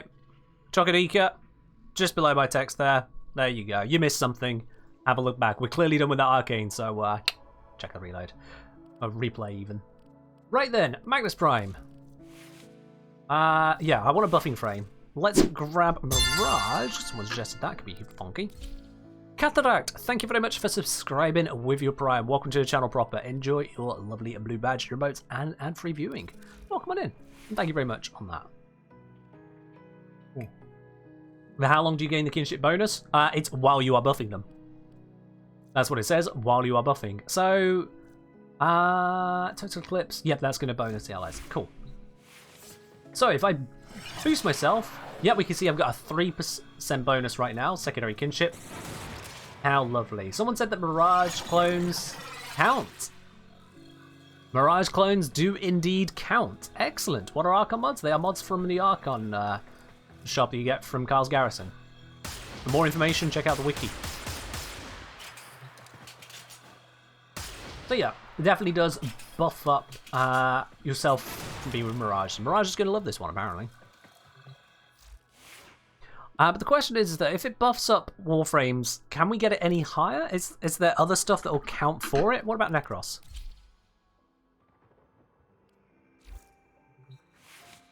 What about if we do this then? Let's get ourselves a whole bunch of butchers. Let's just get Drekka butchers and Arid butchers and Frontier butchers. There we go. Yo, is that Nuo? The new O? The N3WO? The new O I'm going to go with. Thank you very much for subscribing with your Prime as well. Welcome to the channel, Proper Madu. Oh. Cheers indeed on that. 13 more subs to go. 13 more subs to go indeed out there. 13 more to keep the ads at bay, as it were. Votes. Alright, Carrier! God damn, it's been a while. It's been a while since I forgot to take that out. There we are. Carrier, you're too good. You're too good. What happens at 80 subs? I don't turn on ads, that's what. It's just a goal. There's nothing to it, Flying Thoughts. It's just a general, hey, support the stream, please, because, you know, I do a lot here. Right. Oh, that is juicy. I love killing level 1 butchers. I didn't need to kill this many. I just love killing them. Anyway, summons. Here we go. Do I have a... Oh, I didn't think about a buff. Nope. Does this count? Okay, Cloak Arrow counts as a buff. Which is convenient. And it counts when I walk in the area. So, yeah. Cloak Arrow counts as a buff. But it is not counting the summons. As I see, it's only giving me 3%. Alright, that's cool. In fact, it's not a round number annoys you. What, the number we have or the goal? I set the goal based on how many people subscribe, and I took off a little bit. Because I know that February is a bit tight for everyone. So it's a 3% buff. It's rounded because it's actually giving me slightly more than 3%. If we go into this here. So while buffing allied Warframes, it's plus 20%. But this is 20 divided by 6. Which is 3.33. So at the top here, it would be 20. And that is per Warframe buffed. Per buff, I believe? I want to guess it's per buff, but let me double check that. Let's get something which can give us loads of buffs. Let me think now. Would Wisp count? surely wisps should count.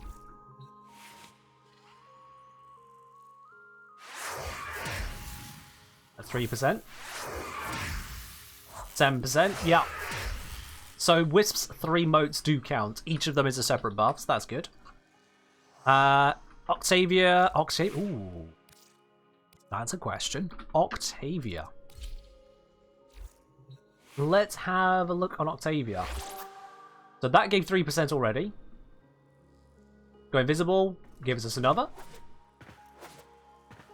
Trying to get the jumpy one.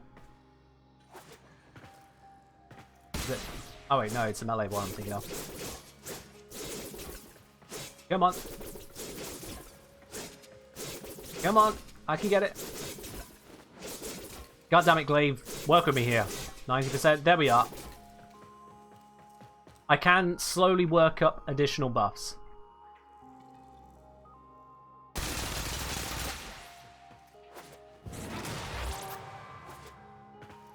I've got it to 13%, so that is 4 stacks just off of this one ability alone. That's cool.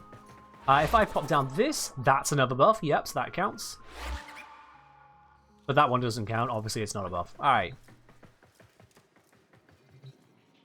Does it count when you use Fused Reservoir? Good question. Let's have a look. Wisp.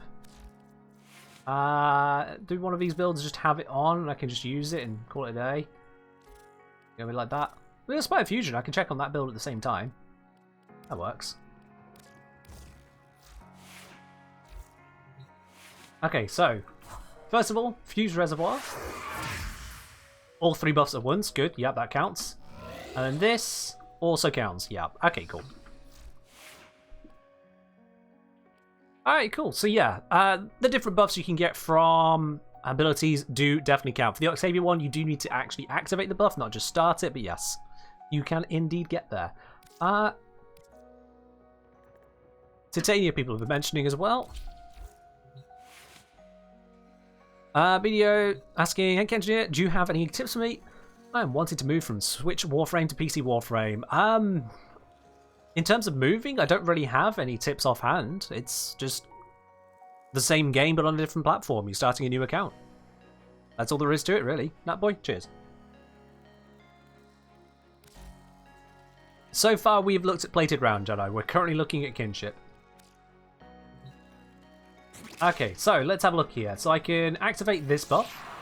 Activate this buff. That's 2 buffs already.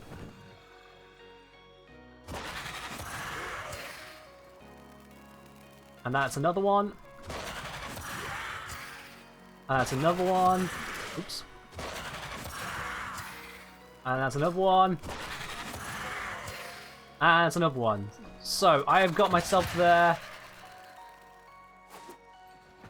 Interesting, it's only showing 4 stacks on the UI at 13% there.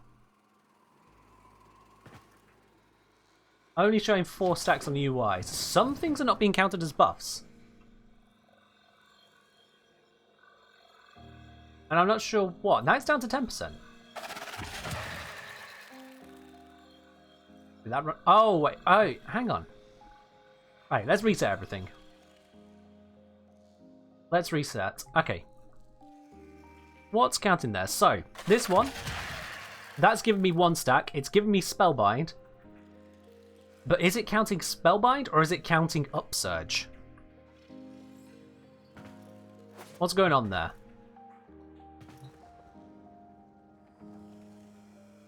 Let's wait for that to time out on the Upsurge. No, it's definitely counting Spellbind, because Spellbind is still ticking down. Upsurge is gone. It's only counting the one, though. It wasn't counting the Upsurge. Let's wait for Spellbind to run out. There we are, and now it's all fully gone. Okay. Yo! Welcome on in, everybody. Hello there. Everyone has just come on over from As Invasion's channel. How is everyone doing here today? Welcome in. We're in the midst of testing out the secondary arcanes, mirror defense arcanes. This one is a secondary one. But let me give a quick shout out there. Unless Zom, you want to do it? Zom, can you give us the shout out there for As Invasions, please? / shout out.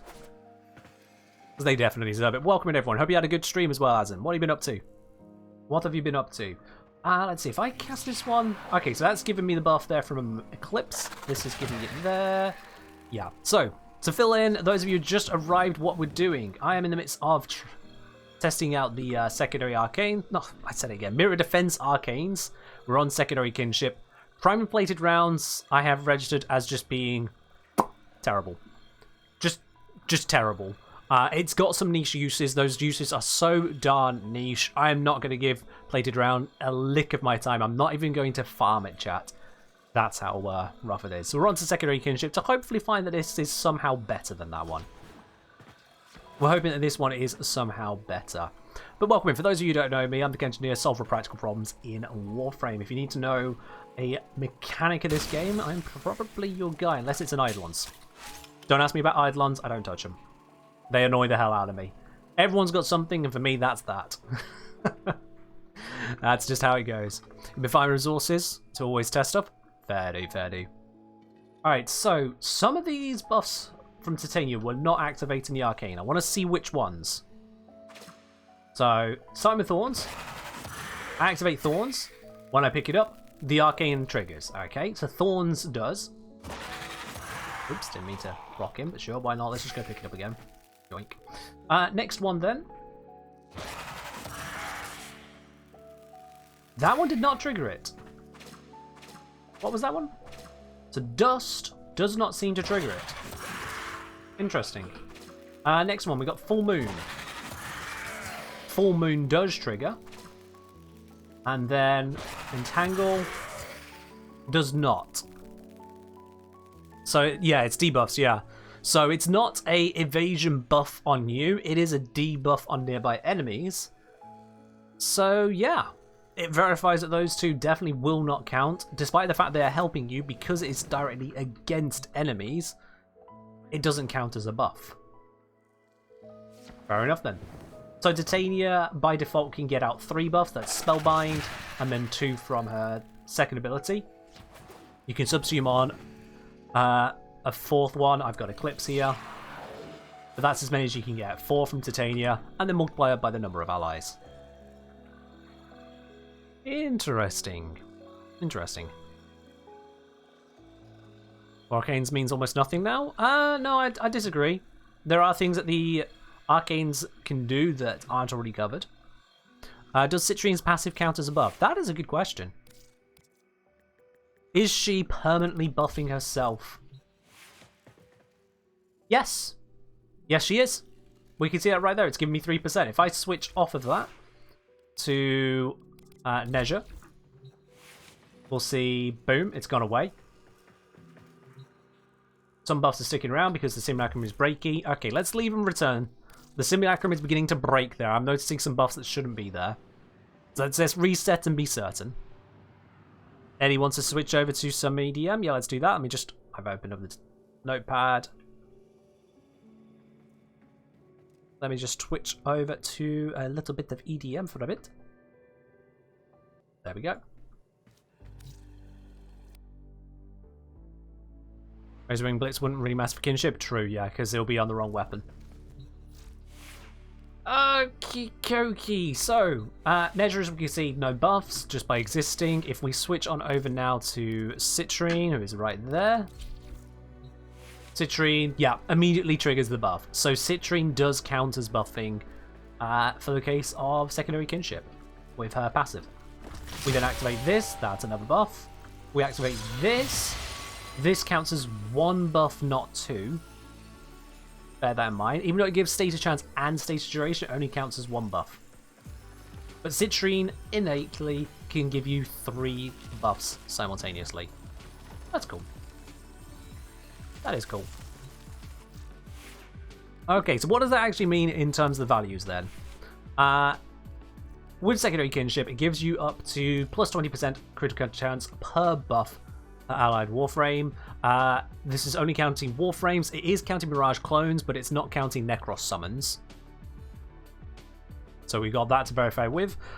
Same with Citrine, giving out 3 buffs, 3 times 20% times a full squad of 4 people. Would give you a 240% critical chance bonus.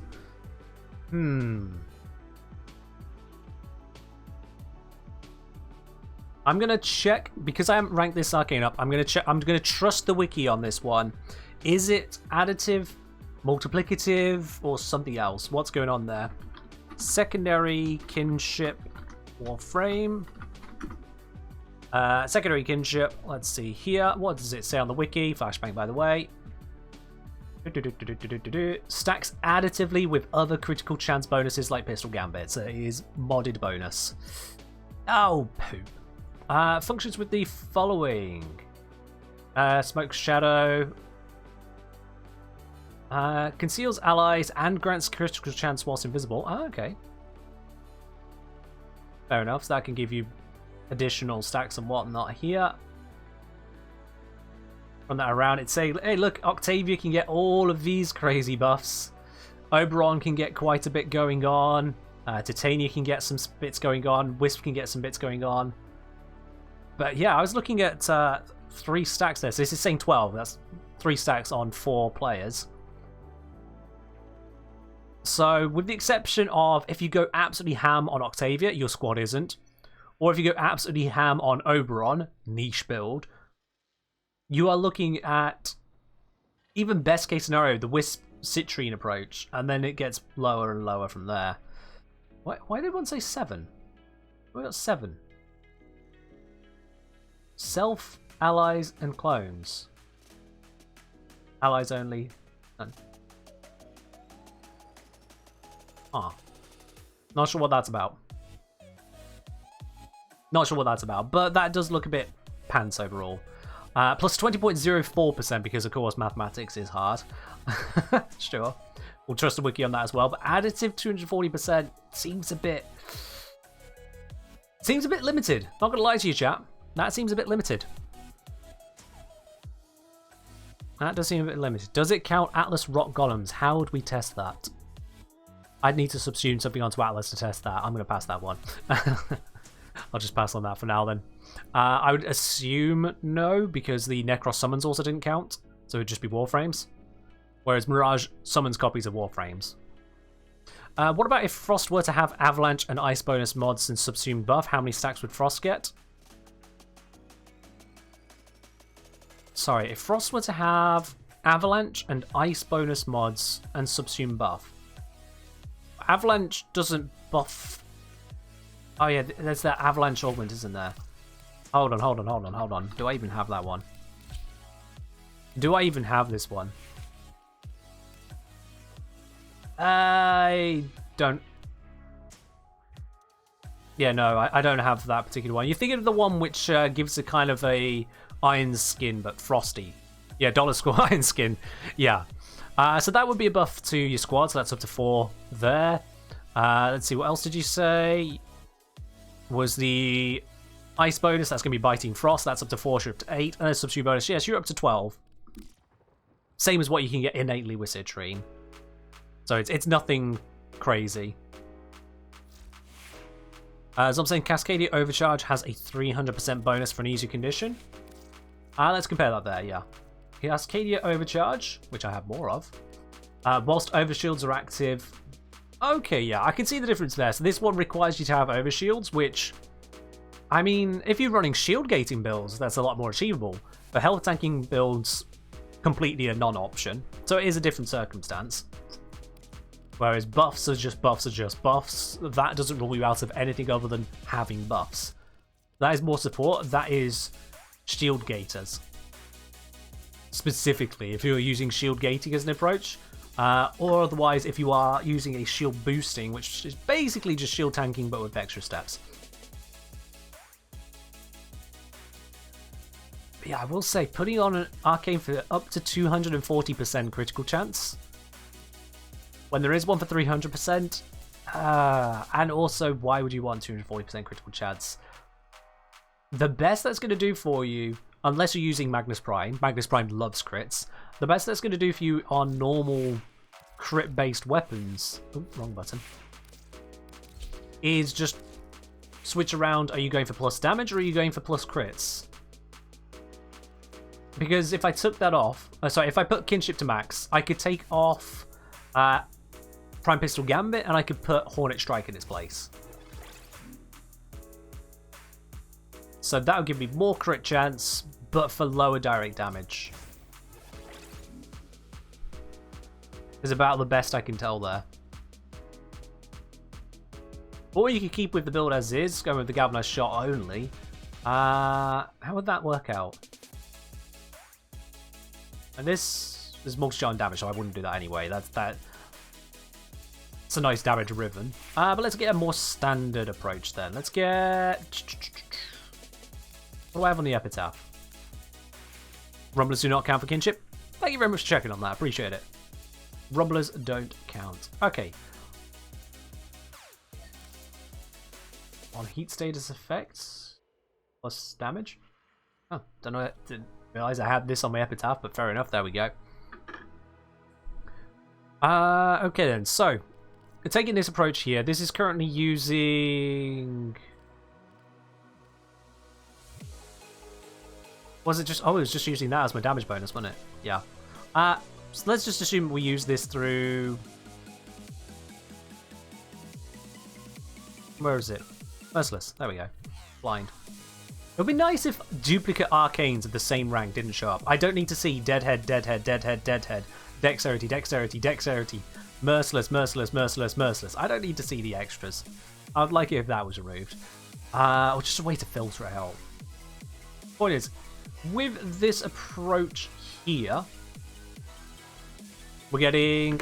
Let's bring out the notepad. Notepad is going to be important here. So yeah, we are getting 360% damage bonus, so it'll be 460% effective damage, because the 100% base. Multiplied by then the crits, because we don't need to worry about other stats overall. Fire rate, we can take into account here. So yeah, we'll take into account fire rate, just because it's part of creeping bullseye. So total fire rate bonus, we're getting plus 60, nothing else there, minus 20, so we're on 1.4 for fire rate. And then the average crit bonus, this is getting us a total critical chance on the charge shot. I'm going to ignore crosshairs, just for making the numbers easier on this. 144%. 1.44 multiplied by the crit multiplier, which I blocked, 5.55. So one less than that, 4.5. So, not counting the innate stats of the weapon here, we're just looking at the modified due to damage, fire rate, and critical stats. 460% of 4.6 times 1.4 times 1 plus 1.44 times 4.5 gives us an average multiplier of 48.17. This is just to compare against with the arcane. So without arcane comes to that. With arcane, for the arcane then I'd be swapping out the crit mod for a damage mod, like so, and then obviously that will get, we're saying this will give us up to say 240%. Because most Warframes can achieve that or lower. So 240%. I won't say the arcane, doesn't matter. I'll figure out the numbers. Just get those numbers to get off my screen there. It was just messing up a bit. Okay. So we'd have Hornet Strike is a 220, so this would be 320%. The fire rate goes up. And then all of this lot. But the crit chance would be 48 times 3.4, 163.2, oops, 1.632. So what does that come out then to, chat?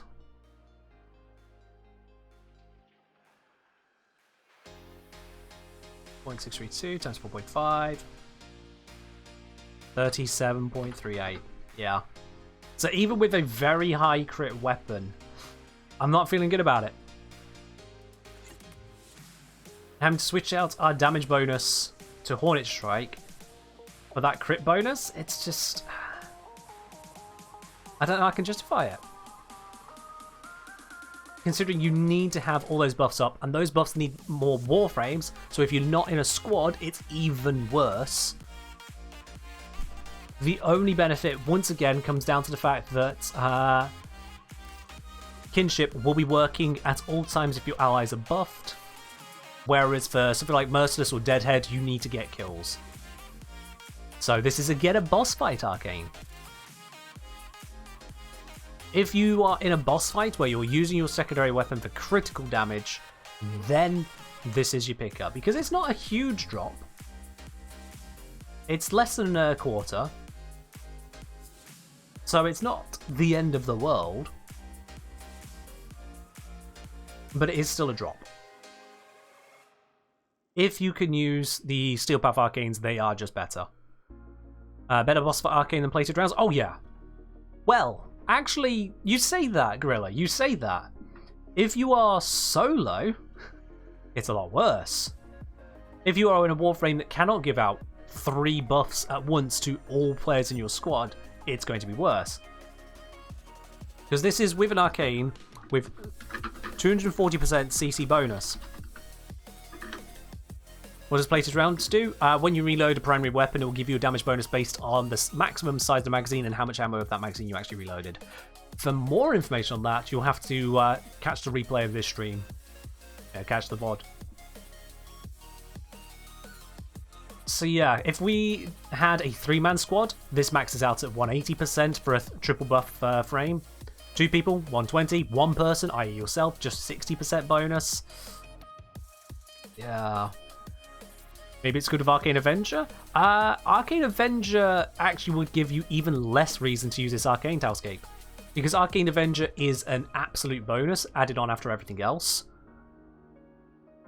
Because of that, you don't actually want to have crit chance bonuses as much then. You'd want to have multiplicative bonuses with it.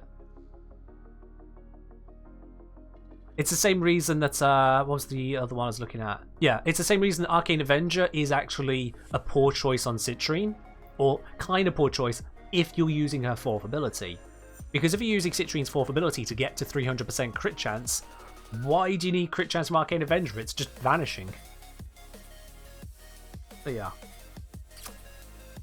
yeah. So both plated rounds and kinship are... I swear that should be a plural. Plated round singular just feels wrong. Anyway, kinship and plated round both seem to be more boss fight arcanes than anything else. But you only get them after you've unlocked the Steel Path and unlocked that slot on your weapons. You have to unlock the slot on each of your weapons that you want to put these onto. And then the bonus is relatively questionable.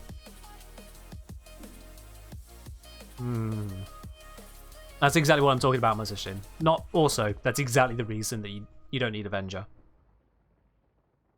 If you're using Citrine's 4. Okay. That's a shame. It sounds like a nice thing, but it's just limited. Because like, I'm comparing this with a high crit weapon, no less. Don't forget that there. I'm not looking at your average critical weapon. This is a 48% base crit chance weapon, the Epitaph. This thing does not mess around. But it doesn't seem to be good enough, to be quite honest with you. Your typical secondary weapon does not get close to that level of crit chance. My Comac here has 11%. My Icarius has, really 6%? Bloody hell, I forgot about that. 7% on the Nucor, Latum, anti-crit. Magnus is a special case. Lex Prime, 25%. My Kit Gun has a 39%, which is still pretty nice, don't get me wrong. My Small Laser is a 35%, Akjagara 18%, Tenet Cyclone only 20%, Shake Innards, which is Rattle Guts, is 33%, and so on so forth. So we were looking at pretty much the best case scenario for crit chance to be able to build up, and it's just not there. What's the Magnus Augment calculated as? Magnus Augment is a special case. It's not a standard buff. This one is a multiplier to everything. You can think of it more like a enhancement than a standard multiplier. It takes your crit chance regardless of source, takes your full total critical chance and just multiplies it by 5. It's even been buffed since my video on Magnus Prime. In my video on Magnus Prime, I called out that Deadly Maneuvers works on Harrow's 50% critical chance bonus, but didn't apply to the 150% extra on headshot. It turns out that between that video, and I checked my data was correct, it came to the same conclusion, but since then, D have changed something in the mechanics, and now this applies to the entire Harrow crit, which increases the Magnus Prime maximum critical chance with Harrow by 600%. That's not 600% modded value. That's not 600% of any kind of nebulous multiplier hero there. I mean quite literally, where the crit chance was before 1,961, it would instead be 2,561%. 2,561% actual critical chance. A guaranteed 25th tier crit with that setup that I talked about in the video. I don't know when that buff happened. It only came up on Reddit just the other day. Someone was talking about the Deadly Maneuvers mod, and with a little back and forth, we discovered, oh wait, yeah, it's been changed. What? You can go above red? Oh yeah, you can always go above red. Always. It's always been a thing. Oh, speaking of... 1-1, so foreign binary. Been supporting as a Infinity Patreon, Twitch Tier 3, YouTube Tier 2, and Discord Nitro. Pretty good, just like that Magnus Prime crit bonk. Raynuva, thank you very, very much for resubscribing at Tier 3 there. 11 months of it, and as Ray is rightfully pointing out, they're not just subscribing here on Twitch, they're subscribing on Twitch, on Patreon, on YouTube, and also the Discord Nitro, boosting the server. Ray, you are an absolute legend when it comes to support. You really blow it out of the water. Thank you very much there. Oh. You get the last sip of today's tea. That's all out now. I've run out. I will say, however, though, yeah, Mythic Spirit's calling you out. I've got to call you out as well on that one, Ray. You made one slight miscalculation. 1-1 is not 4 in binary. It'll be the 4th term if you are counting from index 0. That'd be 0, 1, 2, 3, where 1-1 is 3. So not quite 4 in binary, no. It's the 4th term in binary from index 0, but no. All the same though. Cheers, my dude. Thank you very much. Eddie say, reach the limit for EDM this week, so lo-fi. Sure, yeah, let's do that. I'm happy to switch over to a bit of lo-fi now, whilst we continue looking through all of this. Code Brain kicked in. I figured it was that, Ray. I figured. There we are. Lo-fi is tuning up now. Was accuracy or overcharged more crit chance? Forgot. Was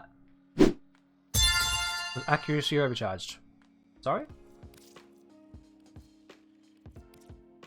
Cascadia overcharge gives you 300%. Cascadia accuracy, 300%. It's the same, actually. That's why you weren't sure. It's the same. There you go. Oh no, thank you very much for subscribing with your Prime as well. As I just said, I've run out of tea. Ray got the last bit, so cheers to you with water. But all the same, welcome into the channel proper, my dude. Thank you very much for doing that. Alrighty. Yeah.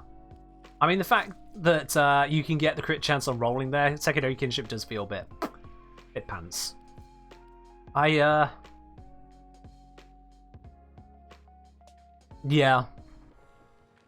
I don't know what they could do to make that better, but it's just not there, is it? It's just not there.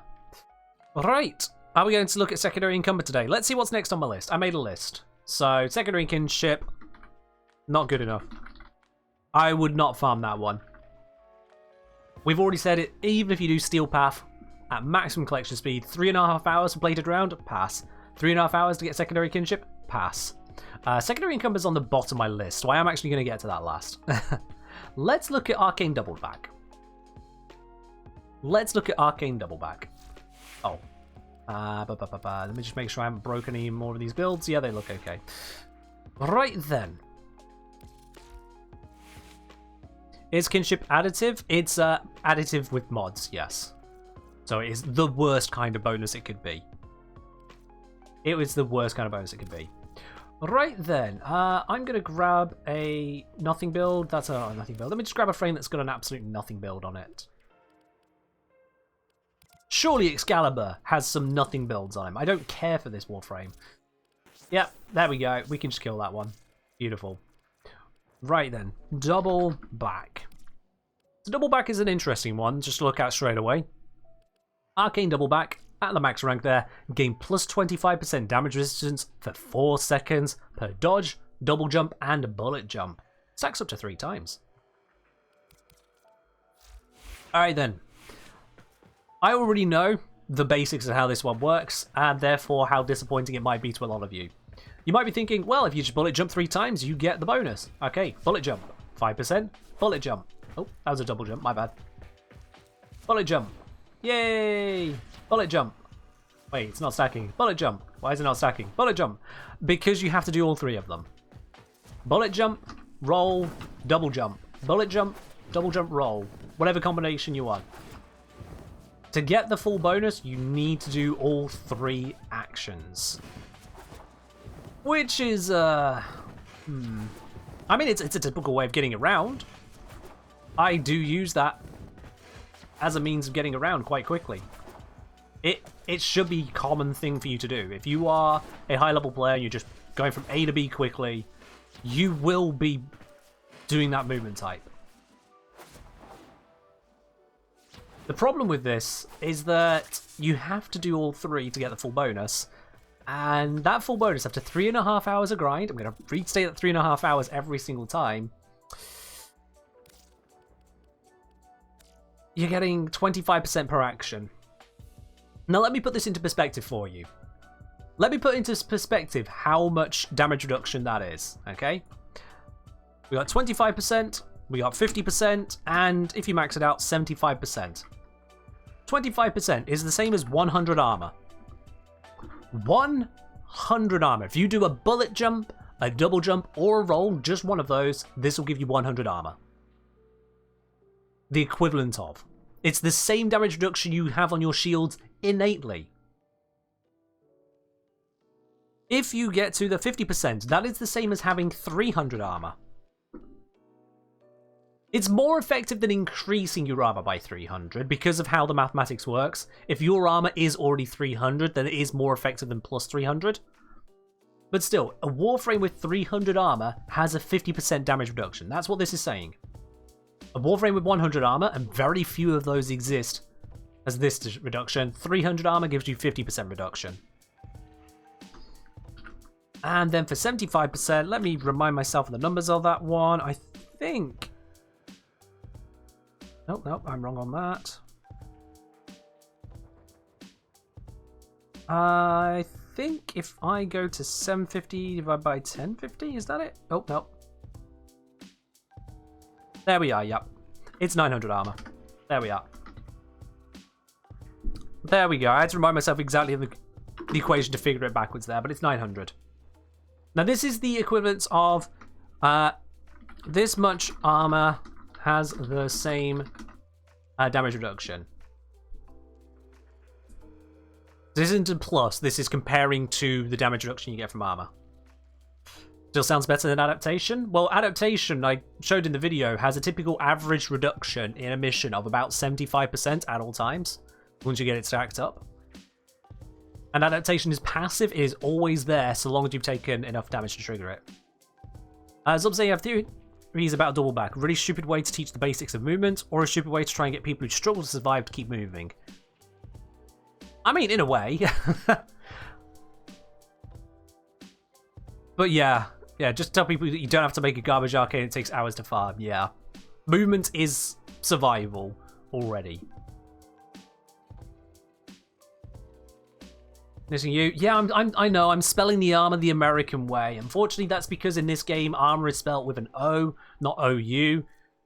Because it is a North American spelling rather than a British spelling of armor, so...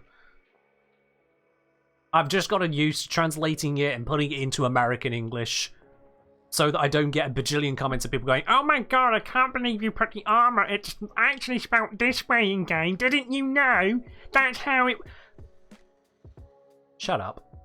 If you feel that voice in your head wanting to complain about the spelling, even if I did get it wrong, shut up.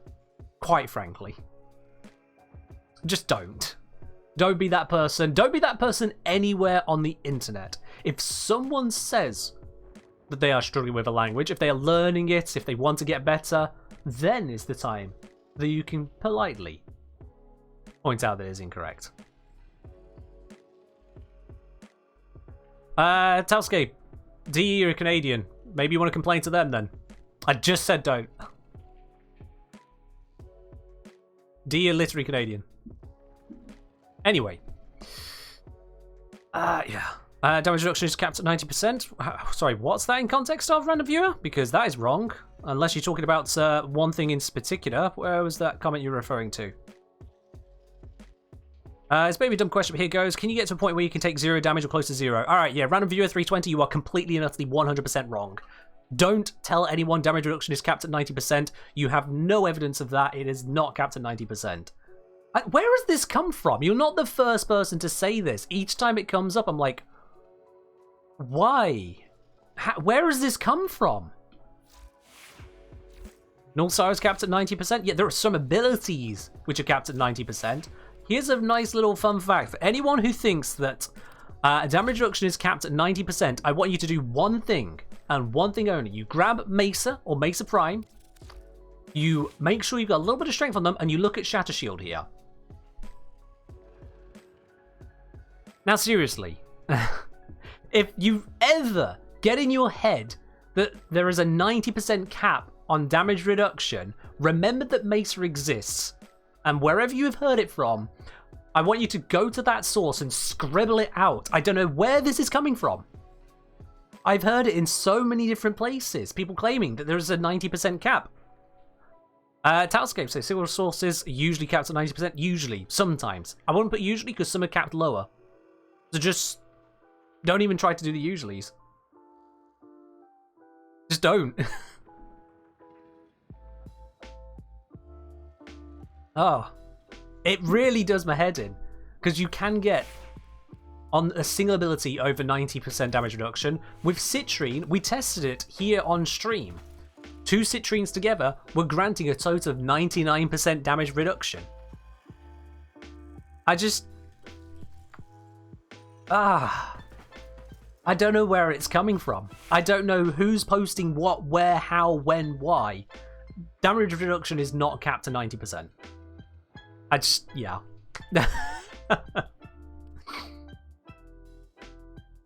Zom, at one point airborne damage reduction was capped in a different way, but that's when damage reduction was also calculated differently in the entire game. So even that's just wrong. There was a brief period where there was a hard cap on airborne damage reduction. That was removed pretty shortly afterwards because they just changed how damage reduction stack entirely, because additive damage reduction is stupid. So yeah, there isn't a damage reduction cap. There just isn't. Zephyr doesn't have 100% damage reduction. Zephyr has damage evasion. Different. The shots literally miss Zephyr. You can watch it happen. Even the 100% airborne got bonked. Yeah, there used to be a thing where you could, for example, go for Titania, and you could stack on things like, what was it, aerodynamics, reduces damage by 24% when airborne, so if your whole squad had that, and then you added on a little bit of extra damage reduction from, I think it was shock absorbers, 20% physical damage resistance, 4 auras plus that would give you total damage reduction or something like that, because they used to add up. DE finally woke up and went, yeah, this is stupid, and made all damage reduction multiplicative. Multiplicative is great when you are building bonuses. Multiplicative is a nerf when you are reducing bonuses. Fun fact. You shouldn't be able to achieve 100% damage reduction without having some form of reduction that is 100% in itself, like, for example, Mesmer Skin. However, you can reduce damage down to damn near 0 in some cases, where you can just be restoring so quickly it just doesn't appear to have any damage on you. But yeah. Aviator, Armorclad Flight, yeah, bits and pieces like that, absolutely. Unholy Moondog, thank you very much for gifting us up over to As Invasions. Really do appreciate that there. As Invasions, like with anyone else, I'm sure to give a thanks on that to Unholy Moondog. Oh. Cheers, my dude. Right, so getting back on the topic then of Arcane Double Back. The damage reduction here is... It's not a lot, but it's not nothing either, because at the same time, whilst this damage reduction is a bit pants, now I want to get you in the impression of how much that is compared to more realistic armor values. Because, say for example, on Titania. Titania already has 125 armor, okay? Titania Prime, this is. I don't know if Titania is lower. Titania Prime, 125 armor. It says the DR is 29.4%. Now, if we have a double back granting 75% DR, let's be fair, you're normally going to have maybe like 50%. If we have it giving 50% additional DR being damage reduction, at that point, our effective damage reduction, 1 minus 29. Sorry, just running it through on my calculator, would be... That's incorrect, Ken. What did I do? 64.7%. There we go. 64.7% at that point there. Base 10 units, 100 armor. Fair enough, thank you. Rolling does give you temporary damage reduction, yes. Whilst you are in the act of a roll, you take lower damage. That's just a thing. So, double back with just 50% effectiveness. Say if you just did bullet jump roll, you didn't do the double jump, just bullet jump roll for the fastest forward speed you can do. Your damage reduction just on health with no other benefits would already be up to 64.7%. I forgot the calculation to back calculate armor. I've forgotten the calculation, so I'm going to refigure it out. Bear with me, chat. Gonna do mathy stuff. Damage reduction is equal to armor divided by armor plus 300. So how do we figure that out to get the armor terms out? So DR times armor plus 300 times DR equals armor. 300 times DR equals armor DR armor squared times DR. I think that's correct, isn't it? Oh wait, no, it's not. No, I'm doing a subtraction. I'm doing that wrong.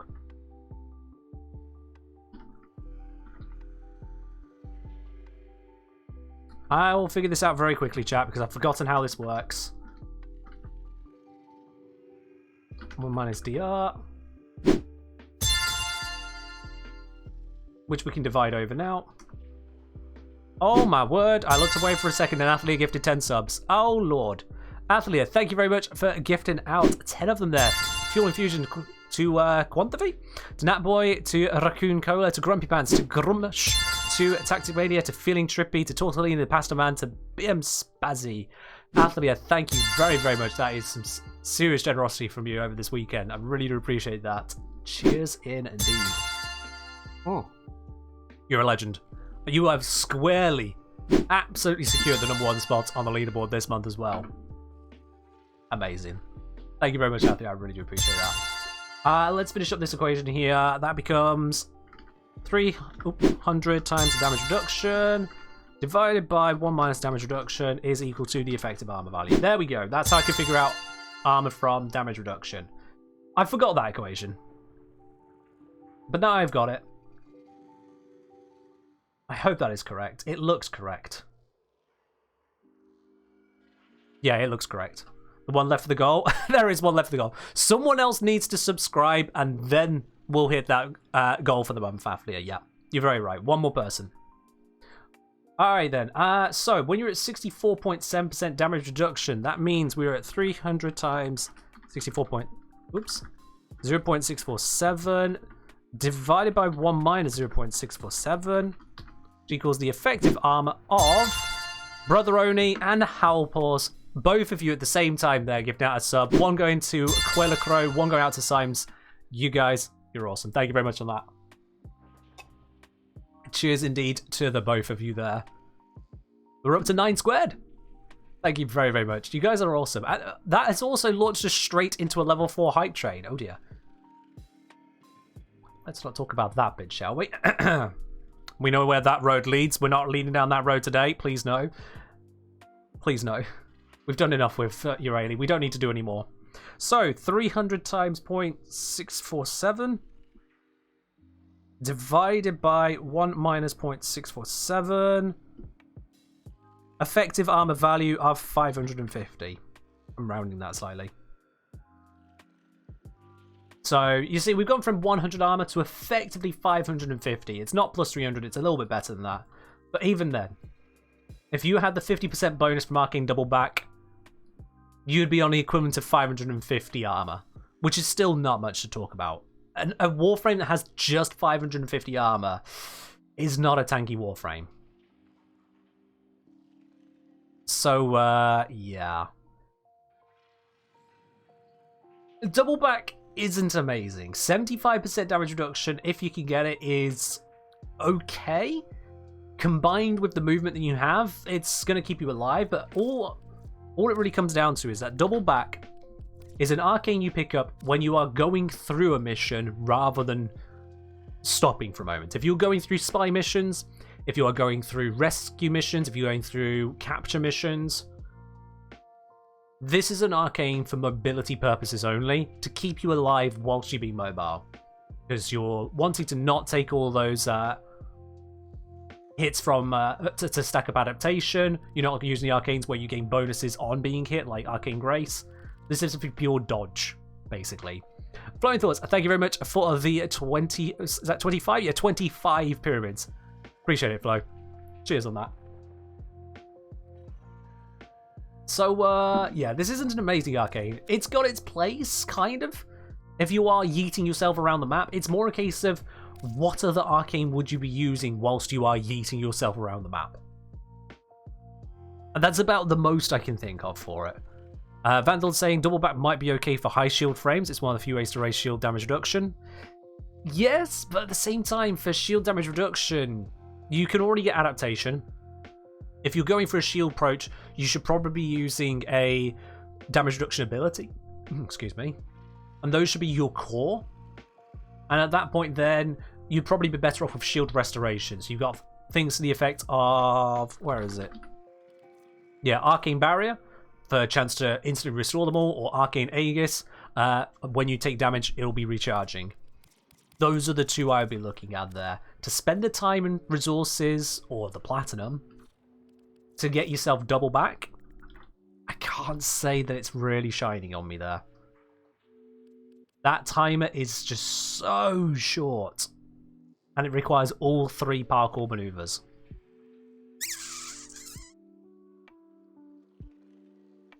Yeah.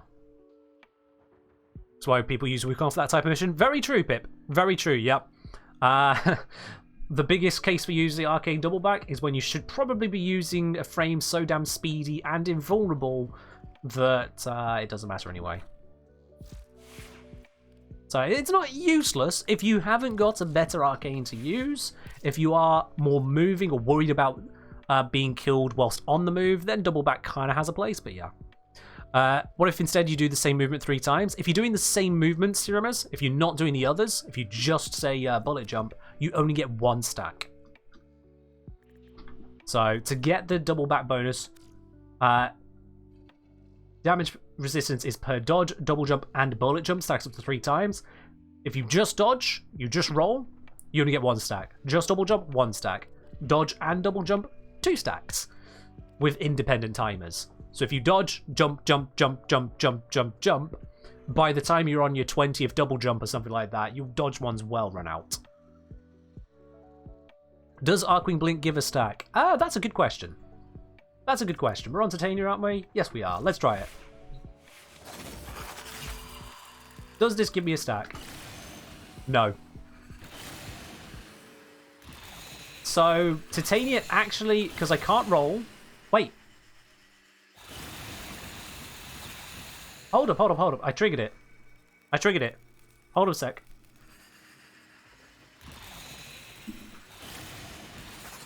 Oh, right. I remember.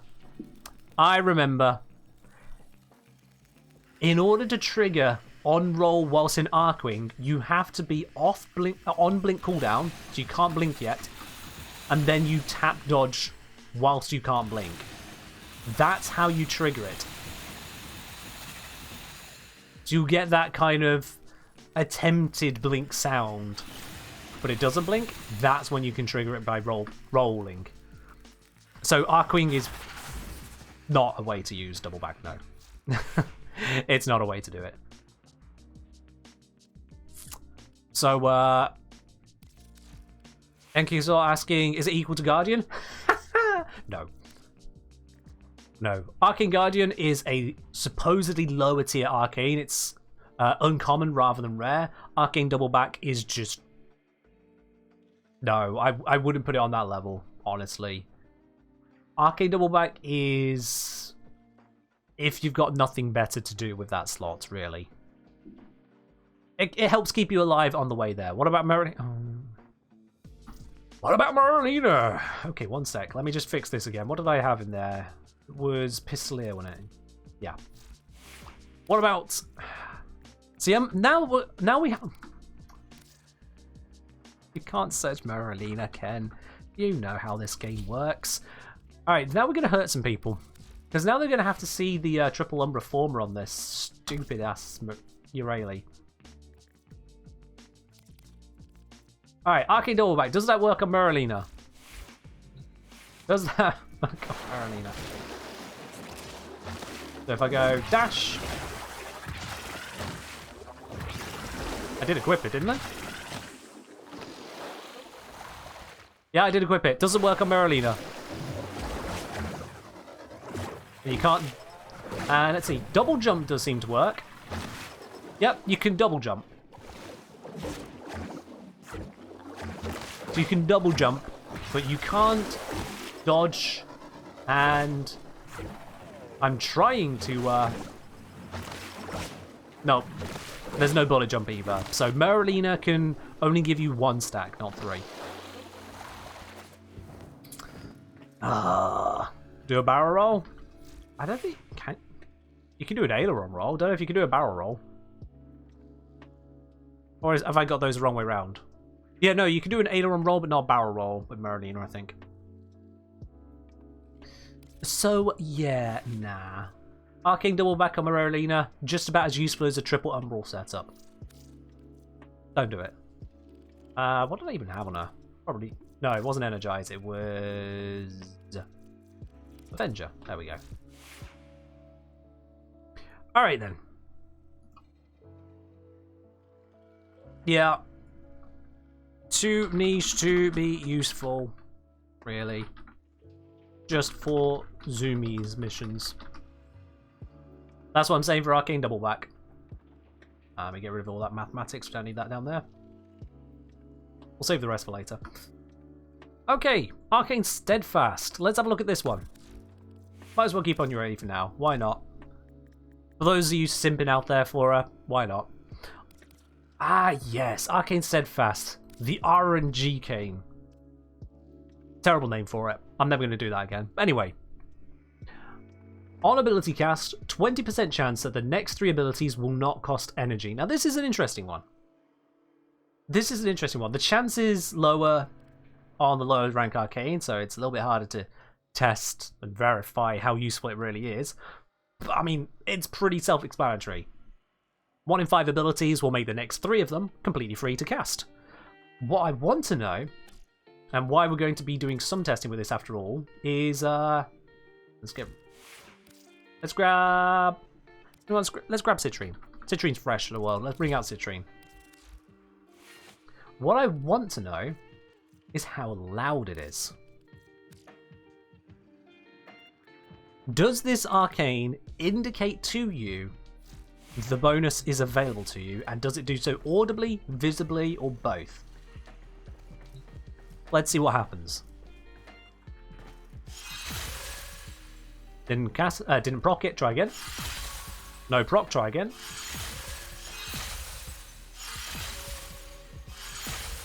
Someone's being a dick. Let's try again.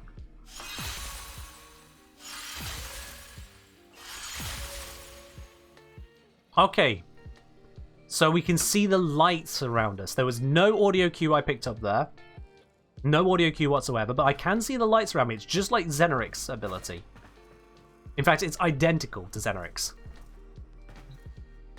So it is purely a visible thing. It is showing on the UI as well at the top right. You'd have to learn what that icon is, but yeah. It has got a bright visual effect. You'd have to notice when that's there and hope that you're not too busy casting abilities. Because when it's gone, it's gone. I need more energy.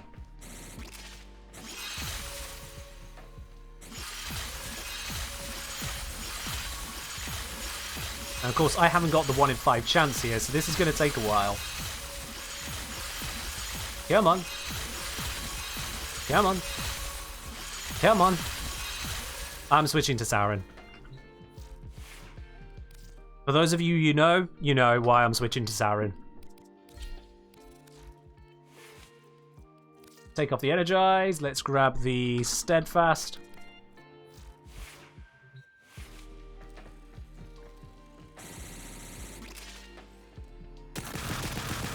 Oops, I missed it. There we go. Okay, so we got some charges. So let's see, can the charges...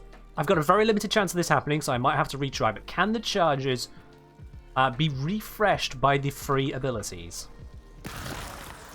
Didn't happen that time, didn't happen that time, didn't happen that time. The real problem with this is that I'm testing a negative.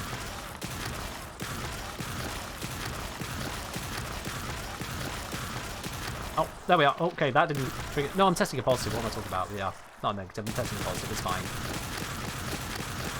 Come on. Come on. Oh, it's giving me a headache. Literally just got a headache right there. Woo! Okay, got some free charges. Didn't reset. Didn't reset. Didn't reset. Alright, let's keep trying. Nope. Didn't reset. Come on, just once, please. No, I am testing a negative now, I think about it, yeah. Because if it doesn't happen, I'll never know if I'm just not rolling it.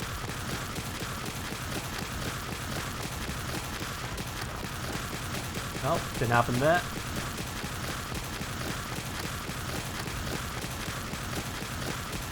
Yeah, I'm going to need a better one. I'm going to need a better arcane to properly test that one.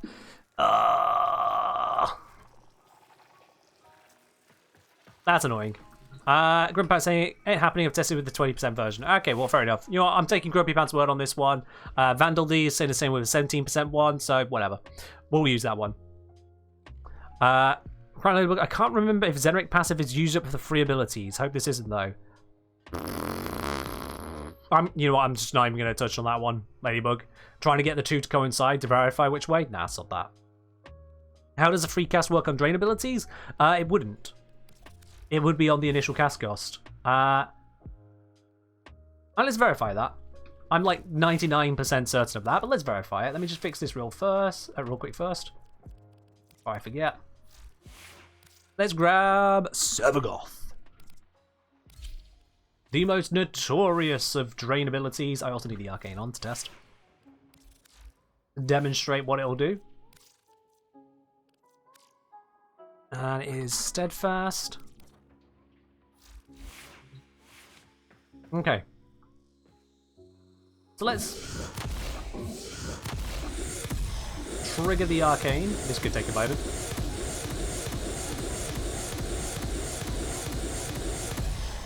I need more energy. Let's try again. Trigger the arcane.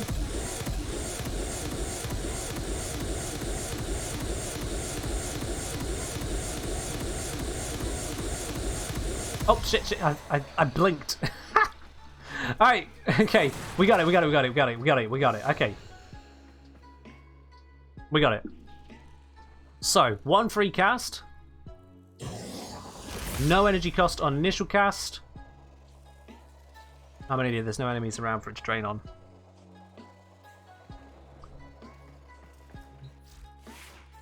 I'm an idiot. What did I have here?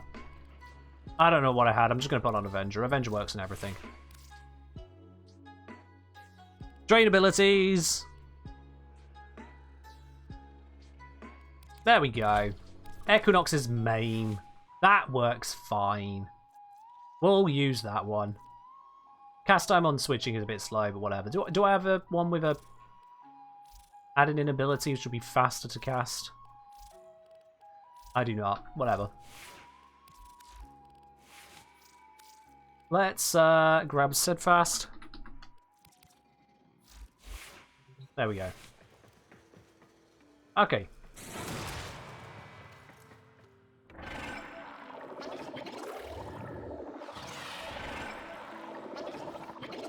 Just need it to proc and then we'll be able to verify. Why do I have an Equinox build called Team Kill? Because it's a team killer. I think Spirit. Ah, there we go. So we got that active. And around 435 energy. The free cast means we stay on 435, but then it's draining. Okay, all of that to give us the conclusion we already knew. The drain still drains. There we go. The drain still drains. Uncasting the drain ability, however, did not use up a free cast. So there's something as well.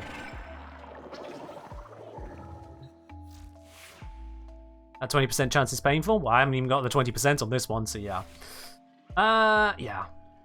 Yeah, for anyone curious, team kill build. The reason this is team kill is because it's got minus 10%. Oh, sorry, not minus 10%. Minus 90% strength. It's down to 10%. And why that is a team kill is because of this. When you use the night mode, the damage bonus or damage multiplier on enemies is changed from 0.5 to 5 times.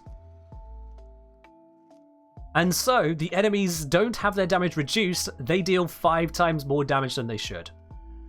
That is why it's a team kill build. It's not the best team kill approach, like 5 times more damage isn't end of the world, but you can set up an aura where people are taking 5 times more damage than they expect and they have no idea why. They won't even see the damage numbers because it's incoming, they just die.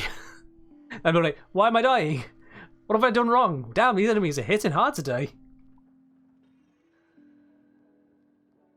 So, yeah, team kill.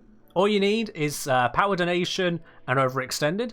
All the rest of it is just doing whatever you want to do, like, you know, tanking the fact that you're going to be putting out a lot of damage via the enemies.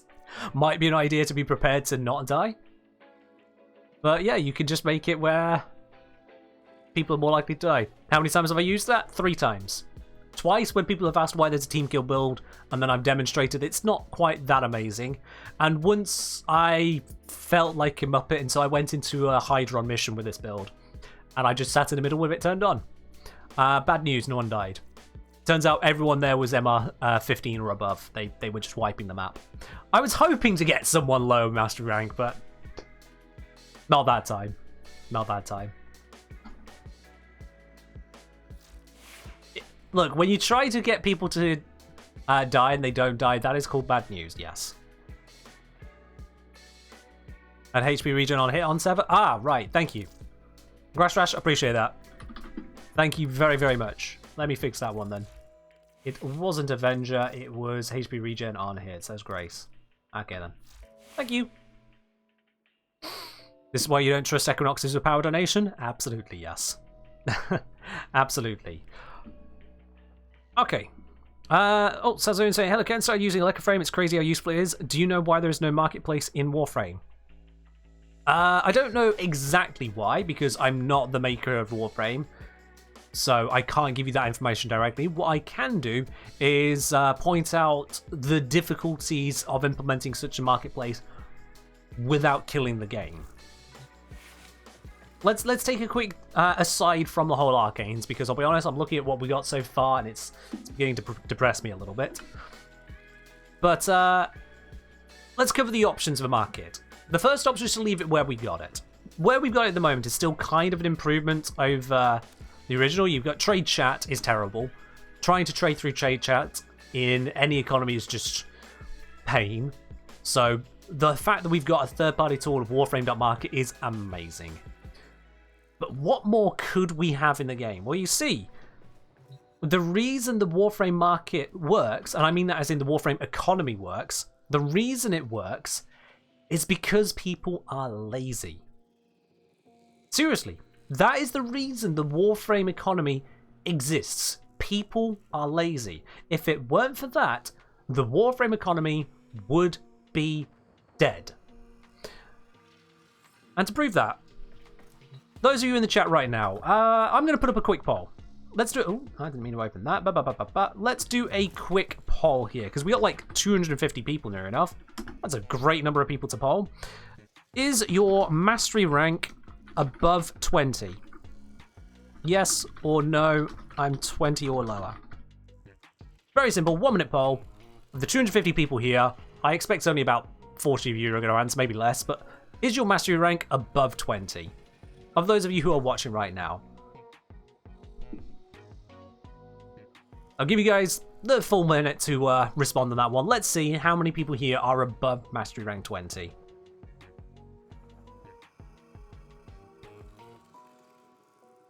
You'll pay for convenience. Convenience is key. Had a lot of things sell. Can't be bothered.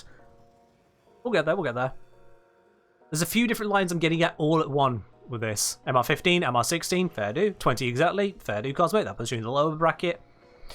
There is a reason I'm picking on 20 rather than some other value. You'll see my point in a moment.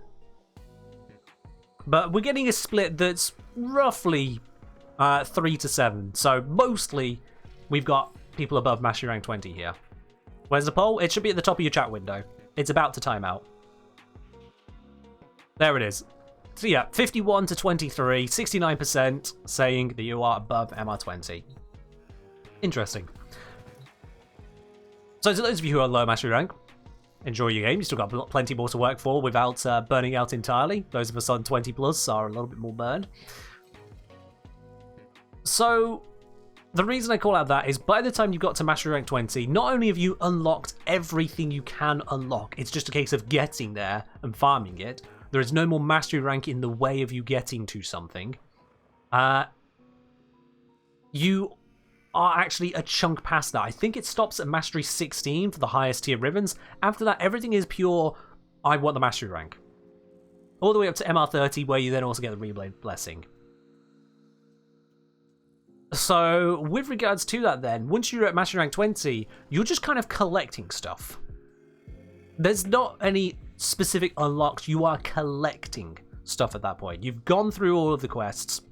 You have gone through all of the mastery unlocks to actually get to more stuff like certain ribbons, weapons, that kind of bits and pieces hidden around the place. You're just collecting. And people collect a lot of stuff they don't actually need or want. Duplicates all over the place. If we pop to the relay here, let's see, what's some of the craziest stuff we have? What's some of the craziest stacks of bits I've got? Actually, you know what would be better than that? Let me just open up a Leica frame. Someone mentioned Leica frame, and it's exactly the right answer for this right now. You should open it before you open up Warframe, but it'll bring up the details easy enough. So let me just launch a Leica frame real quick. That's going to be easier than digging through the inventory for this. Hey, Grim Pants, I'll cover that in just a moment. We'll get back to the arcanes. So, just waiting for it to open up. You can still increase Void Remnant any rep cap. Yeah, you still get some benefits from being high mastery rank. When you form an item or start an item for the first time, it starts with higher capacity as well. There are benefits to higher mastery above 16, but 16 is where the actual unlocks stop. Come on. Loady, loady. Loady, loady, loady, loady, loady. I know, I'm doing all kinds of other things at once, computer. Shut up and stop complaining about it. Alright then. So let's go to inventory. Is this... yeah, we got plat values here. Let's sort by platinum.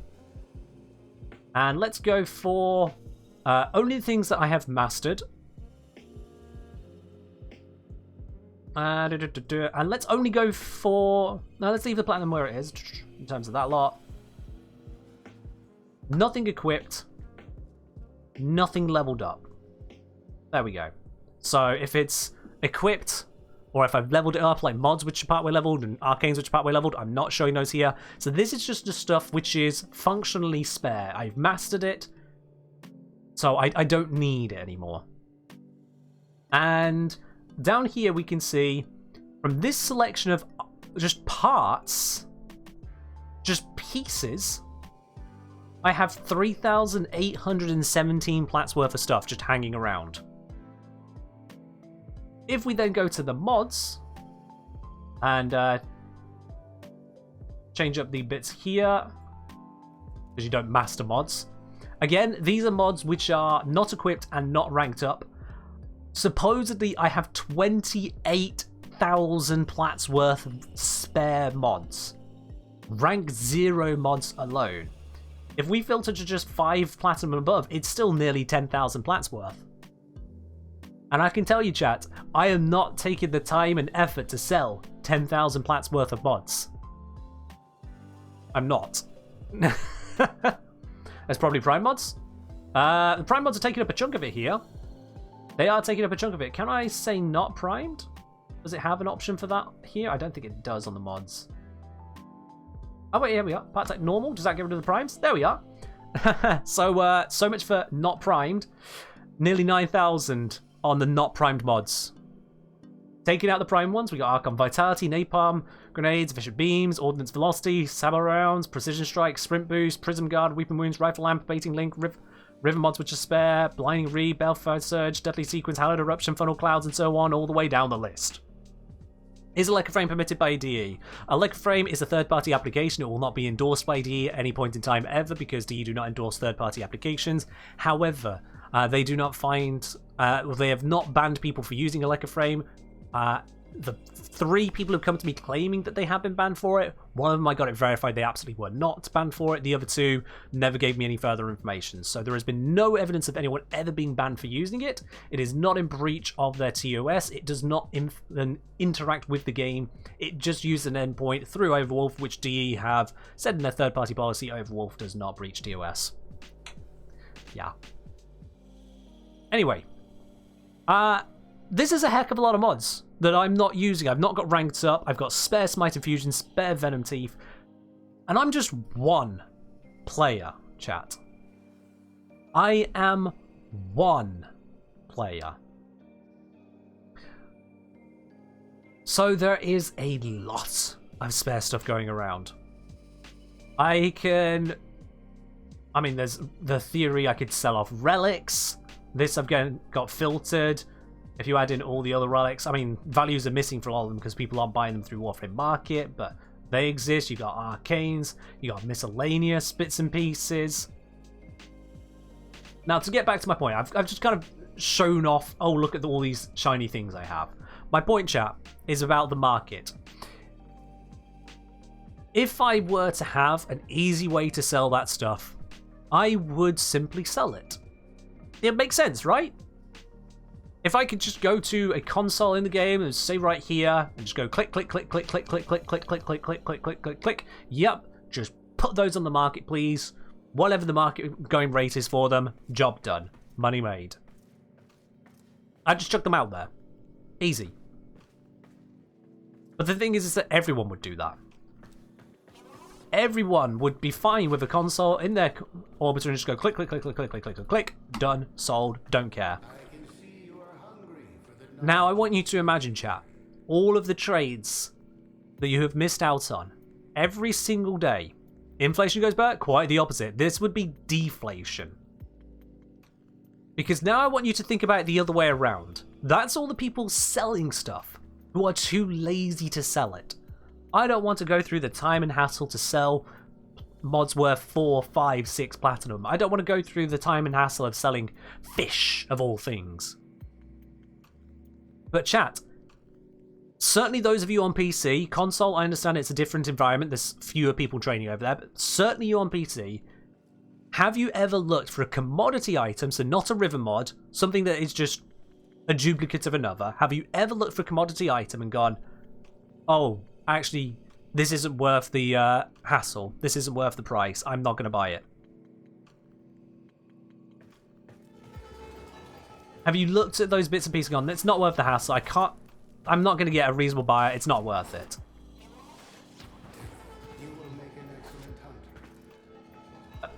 I've misspoken. Take out the price bit. I'll be honest, take out the price bit. Take out the price bit. Because, yeah, there are expensive things. Every single one of you has looked at Arcane Energizer and gone, oh shit. Never mind that. Skip the price bit. Just the whole... I I can't be bothered to go and buy it off people. It's not worth trying to buy it. Because my point there is that most people, when they go to buy something, they just buy it. There are some items that it's still a little bit difficult, but mostly people will just go onto the market and be like, yeah, I'll just buy that. I want to get myself a Prime set. I'll just buy the parts. There we are. I want to get that mod. I don't have that mod. I can't be bothered to farm it. I'll just buy it. I'll just buy it. I'll just buy it. I'll just buy it. Most buyers do actually just buy. Excuse me.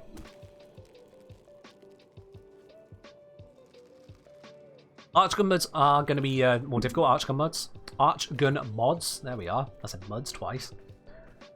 But that's because they're just farmed less. Mostly speaking, people just kind of buy. The demand for items is pretty much near its maximum. It's pretty much near its maximum. The supply of items has so much more available. So much more. So, DE have to be very careful with their market. If they make it easier to trade things, then the prices drop. If they were to put Warframe market, its equivalent, into the game, prices would drop. Because more people would be able to see, oh, I can just list up some things. It's right there in game, why not? That's a small change, relatively speaking, but it would be a change. Because there are plenty of people who don't even take the time to sell things on the Warframe market. If they were to implement any kind of automated auction house, the prices would hit rock bottom pretty much overnight, except for the things that really take effort to get hold of. Your arcanes from Eidolon hunts might survive a bit. Certainly your energizers would survive. Your hardest to get arcanes would survive, your hardest to get mods would survive. But anything like spy mods, things like your iron sculptures, iron stars, your prime parts, straight down. Now this has multiple negative impacts. Number one, fewer people need to buy platinum because everything is cheaper. They don't need as much platinum. DE get less people, fewer people buying less platinum. That's terrible. DE's income, straight down. They're not going to be happy with that. Secondly, new players that try to play free-to-play also utterly shafted. Did I buy or trade for my Eidolon Arcanes? I have bought some of them. The really expensive ones I actually got through events, like Scarlet Spear and Orphix Venom. But yeah, for new players, think a lot of free-to-play new players, and a lot of you here have done the exact same thing. You've gone, oh, look at that. I need to get some Warframe slots. Hey, you know what? I got these things from these relics, the prime doodads. I don't know what they really are, but this guy's giving me 15 platinum for it. Well, I don't need it. Thank you. Hooray! I now have enough plat to get myself some weapon slots. Boom. Nice and easy. Now, if everything suddenly costs 1 platinum, this new player is going to have to open up 20 prime parts to get it. And that's just not going to work, is it?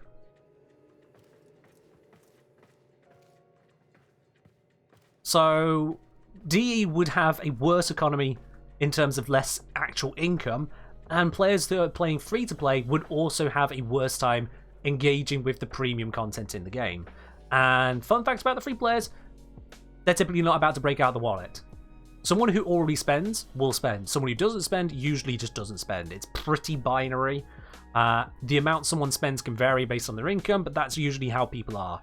You get the people who spend, and then the people who don't. And making the experience worse for people who don't usually doesn't make them start spending, they just leave. That's a free-to-play thing. It's a recognized fact in the industry. There is a little bit of transfer, but not a lot. There's not a lot. Basically saying I do spend. Well, I mean, you've got a couple badges next to your name that verify that to everyone here. Most of y'all that have badges next to your name in this chat channel are going to be spenders. And most of y'all who do not have badges next to your name are probably not spenders. Because, again, that's pretty much how communities break down. CryptoLab said, I've been playing this game for 7 years, only bought Platinum once, and your one badge is GlitchCon 2020. Yep, I mean, that pretty much fills what I was saying then. Puffalito with no badges next to their name whatsoever, waving, saying not a spender. Yeah, once again, verifying what I'm sending. Not spend it Twitch Prime. Slightly different mythic, but yeah, fair point. It's not a perfect one-to-one.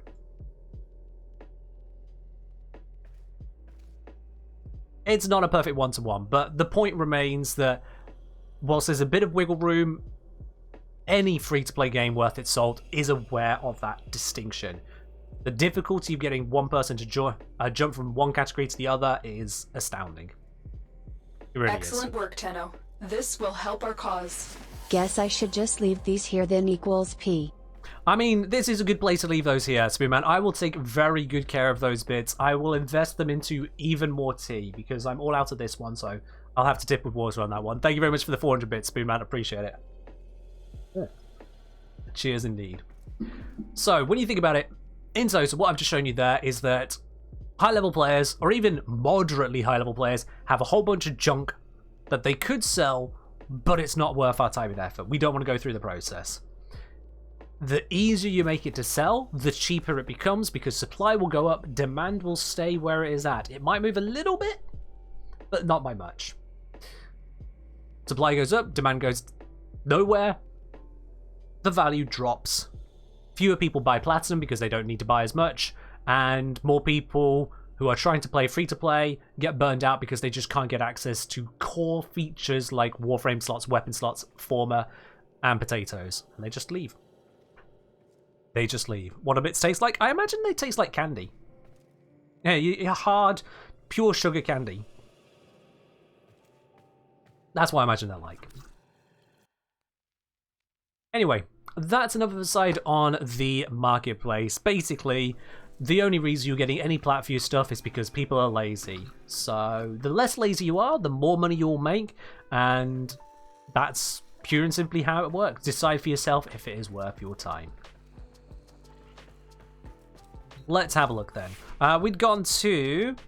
yeah, we're looking at Arcane Steadfast. So we verified that it's visual-only indication. And anecdotally, we've said doesn't trigger while already active. That is not how you spell anecdotally. I've done a lot of speaking today, chat.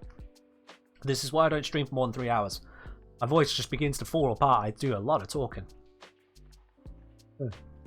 Yeah, those streamers that sit there and just kind of game silently will speak once every 10 minutes. This is why. Huh.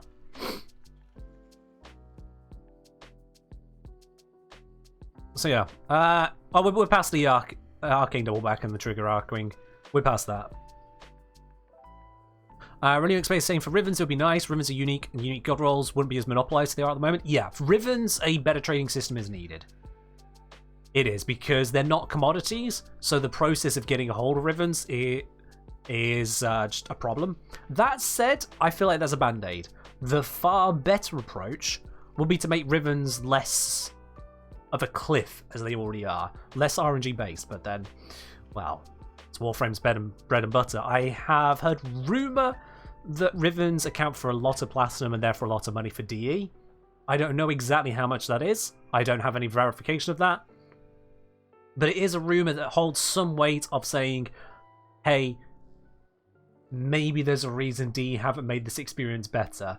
Maybe that reason is money. I don't know, but it is food for thought. So, Rivens will just have to deal with what we have on that one, if that is indeed the case. With Arcane Steadfast then, so we said anecdotally it doesn't trigger whilst it's already active. We've got only a visual indication. You just see it's active. You have to notice in time. So, what makes a more interesting Arcane... Oh, here we are. Technically, if I just yeah, multi-efficiency is about duration. Arcane Pistol is ammo efficiency, so those don't count. So yeah, technically, Steadfast is the only efficiency Arcane you can put on your Warframe, right? I think you can get ones for kit guns, but well, they're a bit... yeah. I'd do other stuff with kit guns. I prefer the battery on them. So aside from kit guns, this is the only efficiency arcane you can get. Cryptolab, the platinum in the raffle is provided by DE. They provide it. So if you are looking to run a improved efficiency setup, if you are looking to spend less energy on your setup, if you find that you are struggling for energy, then yeah, Arcane Steadfast is a pickup. There is some strategy to it. When you see it proc, you can intentionally recast or cast the high cost abilities. If you've got, say for example, Raw on your build, that's a 75 energy drain. But you can can you recast that one? You need Piercing Raw to recast it. Piercing Raw, but point remains. For things where you can recast it, or things where you are trying to be choosy about when you're casting it, if you get free cast of it, excellent. You can just cast it. Get the big ones out of the way, spend on the small ones. Grandparents saying it's roughly 37.5% efficiency. So yeah, let's have a look at that then. So let's just move this out of the way. 1 in 5 chance of occurring, and then it's active for 3 casts. So effectively, that should come out to 3 in 8 casts are free.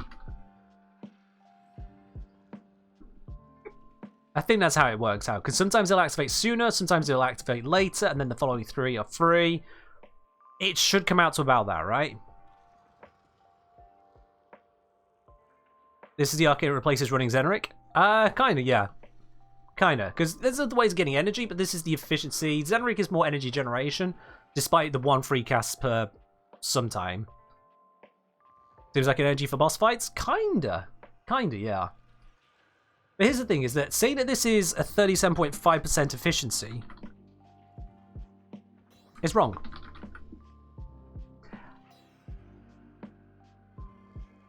Because if you were just casting one ability over and over and over and over and over, then 37.5% efficiency is almost correct, except you have to take into account, we're talking about efficiency, we're using that word, that now sounds like the efficiency stat.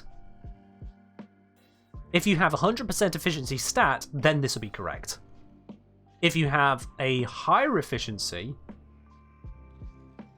then this is incorrect. And if you have a lower efficiency, this is incorrect, because it's not going to add to that value directly. You are spending 37.5% less energy than you would without the arcane. Is the true difference there, at max rank, of course. But further than that, if you're using abilities tactically,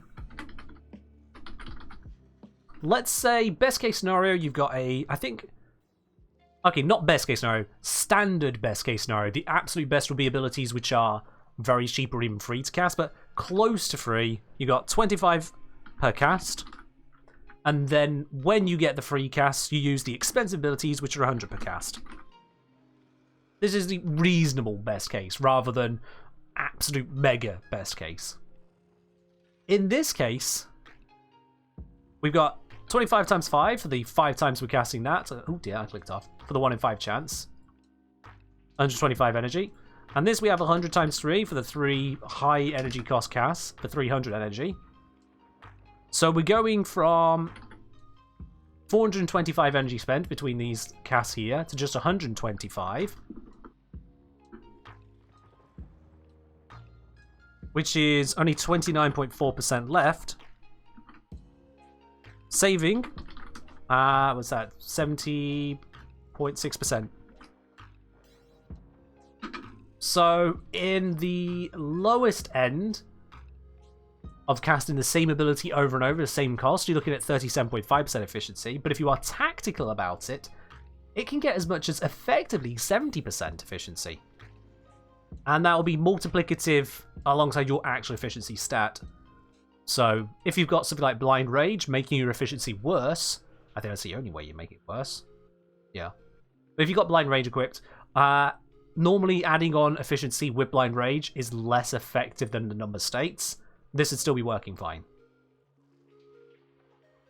But that is in maximum tactical consideration for most Warframes. To be more realistic overall, you might be doing, say, 2 casts of 25 energy, 2 casts of 50 energy, 1 cast of 75 energy, and then when you get the bonus, you might do a 25, 50, and 75 for free. Okay? This seems like a more reasonable rotation to me. I mean, you might be even saying it might be 25 times 3, and then you're just occasionally casting the 50 and 75. But let's go for the middle ground. 2 lots of 50s, 2 25s, and a 75 as your typical rotation. Apparently this is a Warframe that doesn't have ultimate abilities, Citrine. So, we can go with that. That means that we're spending 50, 100, so 150, 225 energy regardless. And then the tactical casts, we're saving 150. Effectively, 225 instead of what would have been 375. Oops. Which is 60%, so saved 40%. How about for Lavos? I'm sure it'll have no effect on Lavos. Because Lavos doesn't have energy. The whole point with Lavos is, hey, you don't have energy. But, oh, poop, you don't have energy. Can Steadfast proc from 0 energy abilities? That is a good question. I will have a look at that in a second. Let's see if I can get Lavos here to trigger Steadfast. And to allow me to trigger it, I'm going to actually bring in a whole bunch of Gokstad officers. Because I have really high efficiency thanks to a invigoration right now. I just automatically went to pick up energy there. So I can cast my wand very quickly. So I can... Oh, it triggers! Okay, I've got the arcane. The arcane has triggered. So let me try my 4th ability. Will it give us free cooldowns? Yeah. So I cast it, and full cooldown. No change. Lavos gets no benefit. The arcane will trigger and do nothing. His abilities still cost 0 energy. However, this is fun. I can just constantly cast this. Am I stepping backwards? I'm stepping backwards as I cast this. Huh, never knew that. Lavos slightly steps backwards when he casts his wand. The more you know. This is what 175% efficiency Swift Bite looks like. The Exceltra is alright for Steel Path. It has some difficulty, so you will need to mod it quite heavily. They'll get there. It's a powerful weapon, it's just not the most powerful.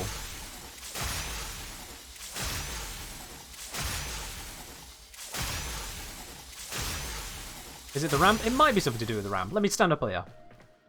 I'm just spamming Swift Bite for the hell of it now. Let's see. Do I slowly moonwalk by Swift Biting here?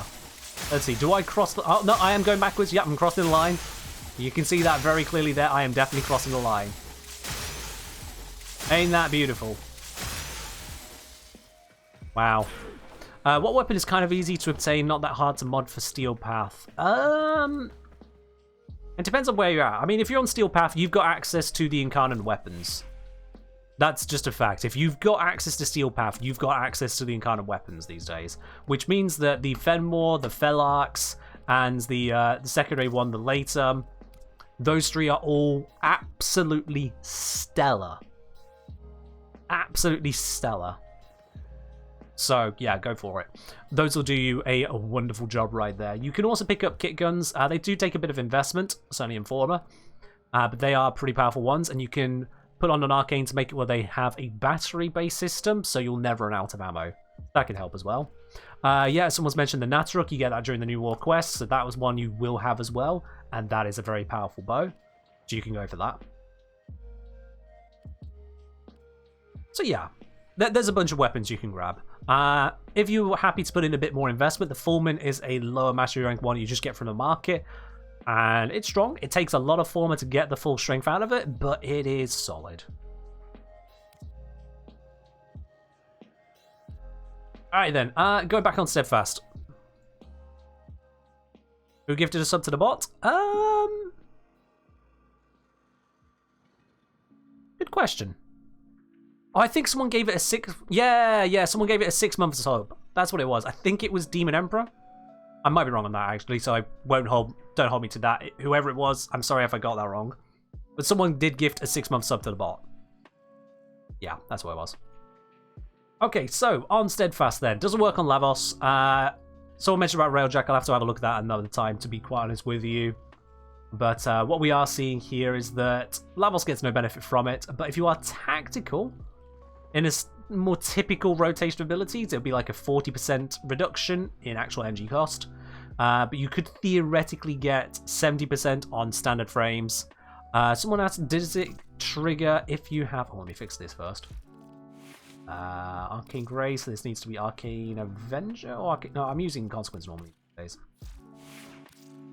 Let me grab Ember, because Ember has a 0 cast cost ability. It's true. Ember has a 0 cast cost ability. So let's see if I can trigger it with Ember. Let me just kill those enemies, they're not in the way.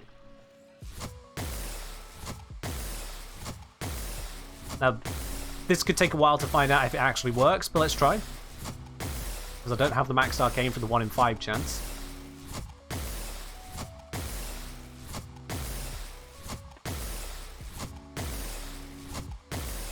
Grumpy Pants has confirmed it with Despoil, and I've just confirmed it there on Ember with a definite 0 energy cost. Alright, cool. So, Lavos can trigger it, but gets no benefit. Ember can trigger it even when there's no enemies around to spend energy at all. And Necros, Grumpy Pants has said, can trigger it even though Necros is using health, not energy. So just an ability cast is sufficient. Does it use a charge? Oh, good question. If you use it with a 0 cost ability, yes it does. There you go. Alright. Too bad we can't cover secondary cucumber today. Yeah, we'll have to have a look at that another time, Zom. We'll bring it out with the lettuce and cabbages at the same time. Arcane Steadfast, it's the only Warframe efficiency arcane. The only other arcane you can get for efficiency is Kit Guns. Do I even own it? Yeah, there we are. On headshot kill, plus efficiency, plus ability strength. On the next ability, used within 4 seconds. Which is a little bit tight of a window, but I mean, if you notice the buff, or working for the buff, it'll be more workable overall. But aside from that, yeah, the only Warframe arcane which gives you legitimate efficiency is Steadfast. And because it is such a unique circumstance, that gives it a place. That absolutely gives it a place. Any other free cast abilities than Lavos, Ember, and Necros? Not sure off the top of my head, Grumpy Pants, sorry. Not sure off the top of my head. Does it work with operator abilities? This is a Warframe arcane, so I'm going to say no. Size reset also proc and operator. Let's give it a quick while. Give it a quick while. I'm on an Iru. Let's see.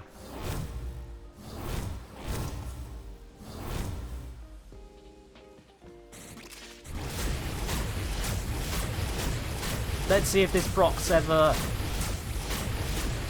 This is really bright.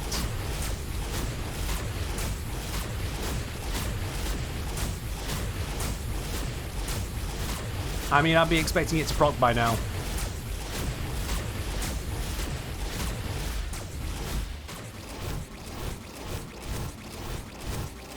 I can make the screen milky white. I'm just turning the brightness up and up and up and up and up. Can I get this any higher? That seems about the highest I can take it. But yeah, it doesn't seem to be blocking the arcane. There we are. Doesn't seem to be blocking the arcane. Can it use up the arcane? I mean, if it uses up the arcane, I'm considering that a bug and reporting it, but let's see. Come on, proc the arcane, please. I don't want to go buy more of them to make the procking easier to check. Ah, the pain of science when you don't want to spend out some stuff.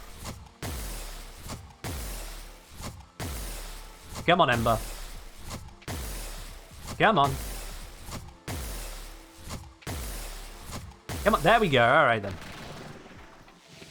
Buff doesn't carry. Yeah, it's not even on the screen. If I cast an ability, does it use a charge? It didn't use a charge. Okay, cool. So Operator is completely disconnected from the arcane. Which is what we expected, but yeah. Worth checking. Worth checking. So that is good. Alrighty then. Does Steadfast refresh stacks if it procs before 3 free casts? No one has had any evidence of that actually happening for, so we're saying no, but it's anecdotal. We're trying to prove a negative with that one. We're just saying no, but there's a possibility it might still. One of those. We'd need DE to verify that for certain, or otherwise just take it down to astronomical odds of certainty.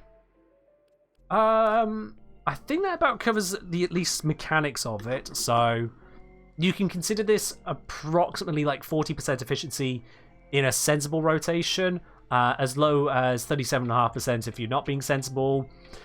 You could potentially get 70% if you are god tier in your management of abilities. So this can be an interesting arcane. It's the only Warframe arcane for efficiency. The big thing on this, however, is that it's not reliable. Even when you've got this all the way up to 20%, you can't guarantee when it's going to happen. So unlike actual ability efficiency, you can run out of energy at the wrong moment. You can run out of energy at the wrong moment, and that is a problem. That is a problem for the setup. If you are at a point where you've got enough energy, you don't need this. If you're at a point where you have not got enough energy, then this might fail you. And if this fails you, then you are out of energy, and usually someone that concerned about running out of energy is someone who will die if they run out of energy. Say, for example, if your damage reduction ability shuts down, or if your crowd control ability shuts down, or your weapon is no longer got strong enough to actually kill the enemies. That's where this becomes a bit more, because efficiency is nice and all, but only so far as it actually allows you to achieve your goals. So the RNG nature of this one, certainly a 20% RNG, kind of puts me off. And consider instead if it had a 50% chance for one ability to be free. That would give you, that would actually give you less free abilities, fewer free abilities. I keep mixing those up. That would give you fewer free abilities. That would give you 3 and 9 rather than 3 and 8. But you'd be more consistent in that 50%. Does it work on Titania 4? It works on all abilities that cost energy, but it's only on the cast cost, not the drain cost.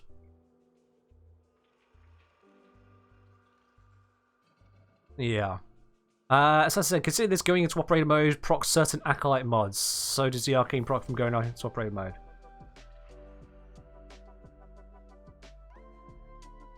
Assassin, what acolyte mods are you talking about?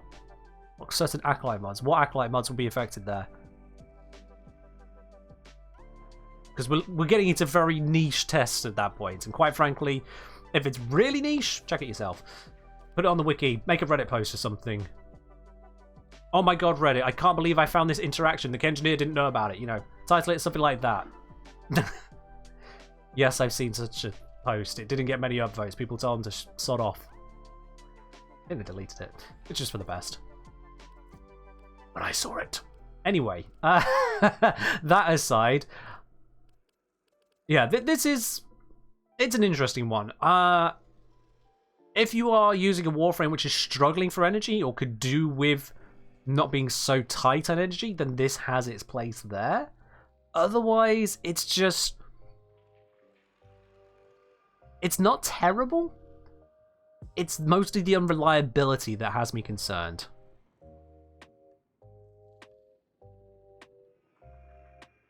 Okay, Assassin, that is going to be separate then, because we spammed abilities here and it didn't trigger this, so that's different.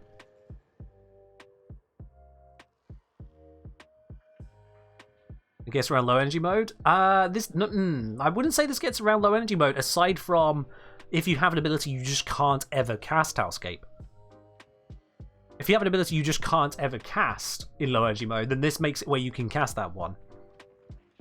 But only once you proc the arcane. So I mean, kind of, but not really. Because otherwise you'll have enough energy, or you won't have enough energy, with or without, yeah. Yeah, again, it's a very niche use, because you have to be in a low energy situation, literally reducing your max energy, and then you need to be using the arcane, and then worried about not being able to cast the ability normally anyway, which shouldn't have let happen. Because if you're putting on this arcane to build for that, you can equip the flow mod. Yeah.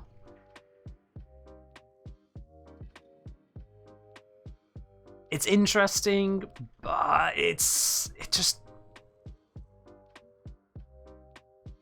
I think it's the unreliability of it. For other arcanes, like Arcane Avenger, 21% chance on being damaged, but you can take damage multiple times over, and it's got a longer duration to it, 12 seconds. It can kind of get there. Arcane Grace, again, on being damaged, eventually it will happen. Acceleration, it's on critical hit, it's only 30% chance, but you can keep on shooting. On reload, 6% chance. It's actually one of the worst ones, because if you don't get it, you don't get it. You then have to reload again, which kind of sucks. More unreliable arcanes are the ones which actually kind of suck more. Arcane Strike isn't a problem because you can just keep on hitting. Bolt Reconstruct, perfectly fine. How humiliating. Who told the pun this time? I didn't even catch a pun. Where was that one? Why are we complaining about a pun there, Callan? What do we do? I don't remember punning. 20% is a lie. I don't have the 20% arcane to verify if it's a lie or not. It's true. If you think it is a lie, if you have evidence to say that it is not working properly, make sure you file a bug report. Send that into DE, because there's no point leaving a broken thing in the game if we can avoid it. Where we can avoid it. But yeah, it's unreliable at that 20%.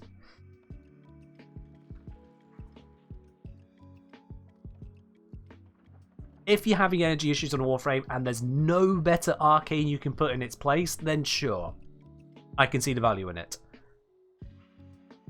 It's, in a sense, close to a poor man's Energize. But that's assuming this arcane's going to be cheap. Like, how much is this arcane going for max on Warframe Mark at the moment? Let's have a quick gander there. Flashbang, by the way. Load. Load. Thank you. Arcane Steadfast. Maxed out. People are selling it. Whew. I mean, it's no Energize, but that is still quite a bit.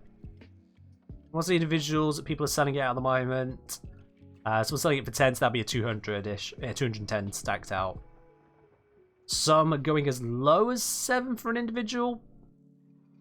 The maxed out offlines, 170. Yeah, it's definitely poor man's compared to Energize. It's still not cheap, though. I have a dark mode, I just don't use it. Yeah, I keep forgetting to stay AFK. I should remind people about the flashbangs before they come.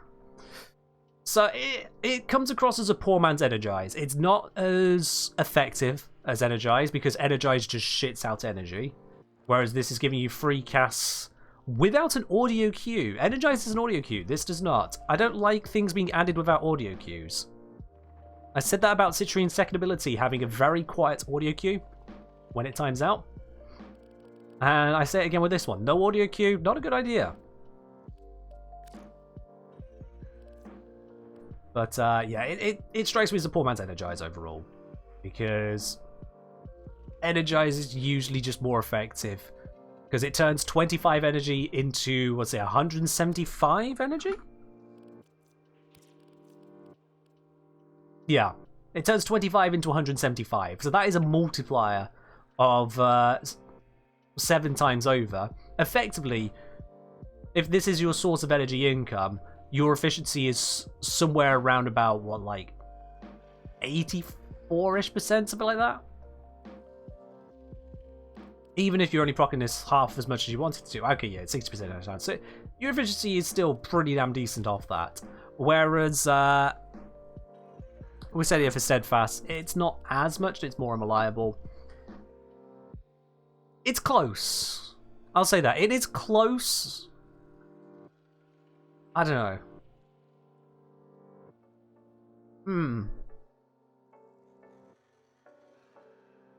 It's kind of close. The more I think about it, it's kind of close. Best case will be paired with Energized rather than competing with it. If you're pairing this with Energized, you're really going all in on the efficiency, which I don't think is really going to be worthwhile. 20 frame.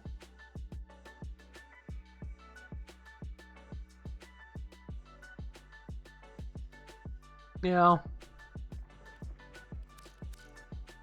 I think as a poor man's Energize, it's in a good enough spot, I think. This is...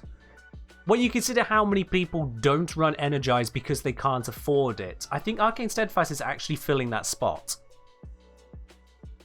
Hey, chat, I'm not going to put a poll up on this one very quickly because I realise we are actually completely out of time. Whoops. I'll apologise later to the household.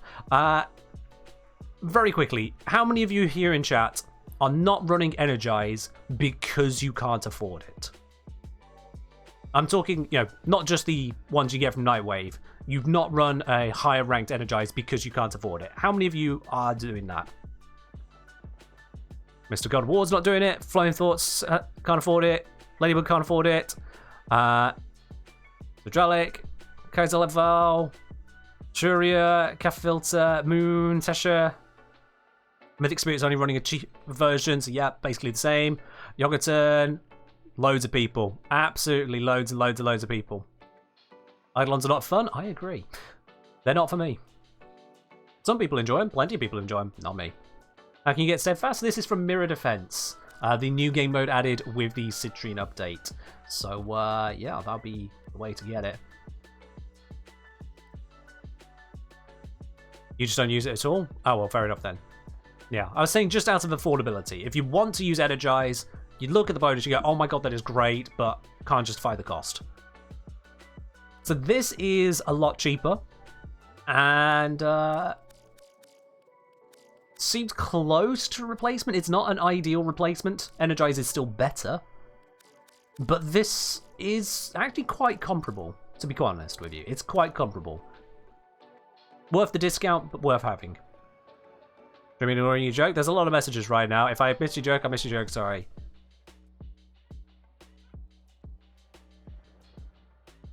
Late discussion, can the free cost ability also proc another free abilities? No one has had that happen in this chat so far, sorry, no. I don't have the 20% one to verify quickly, but those who do in the chat here have said they've never had it re-trigger whilst it's active, no. Where does Energize drop? 2 locations. One from completing a Tridlon hunt. Have fun with that. Second from doing high-level Orphix nodes on Railjack. Good luck with that. The Orphic nodes are even lower drop rate than the Eidolons. So, not very many places. You can also get a few here or there from Nightwave. They are very few and far between. And sometimes events come around which drop them, but it's been a long while since the last one. So, yeah. Energize mostly comes from the people who are running Eidolons and are very, very good at it. They make bank off of us. Non-nourished Rhino can maybe use it? Yeah. If you're using some kind of energy support which doesn't use energy orbs, so say, for example, Nourish to generate energy, if you're using Zenerate to generate energy, if you are using what was the operator arcane called? Dissipate? Emergence Dissipate, I want to say? Yeah, that one. That would work with this arcane, but would not work with Energize. So those ones actually make this better.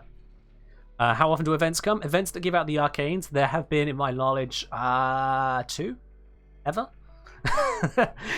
Don't gamble on the arcanes coming around. If they come back, it'll be great, but, wow. I don't know that it will.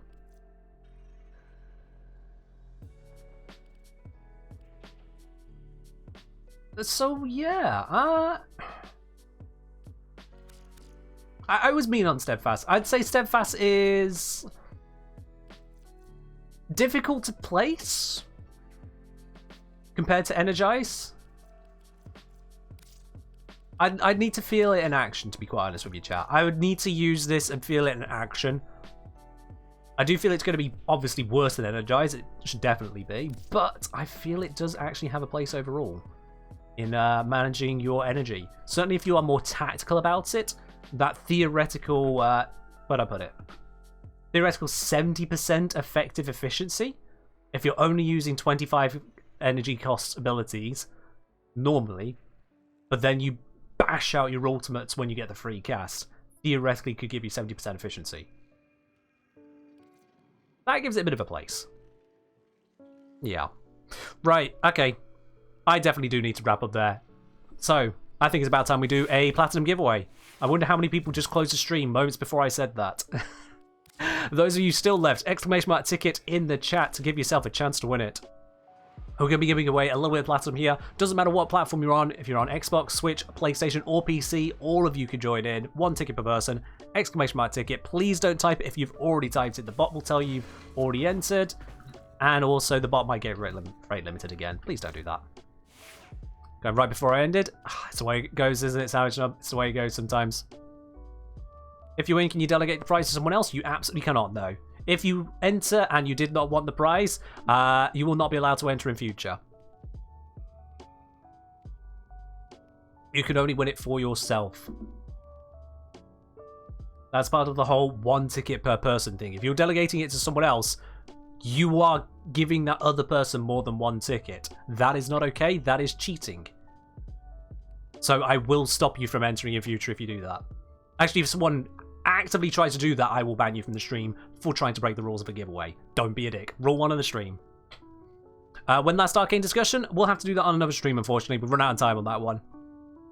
When is giveaway? Right now, Azam. Right bloody now. Absolutely right now. Well, okay, maybe in the next 20 seconds when people grab their last tickets.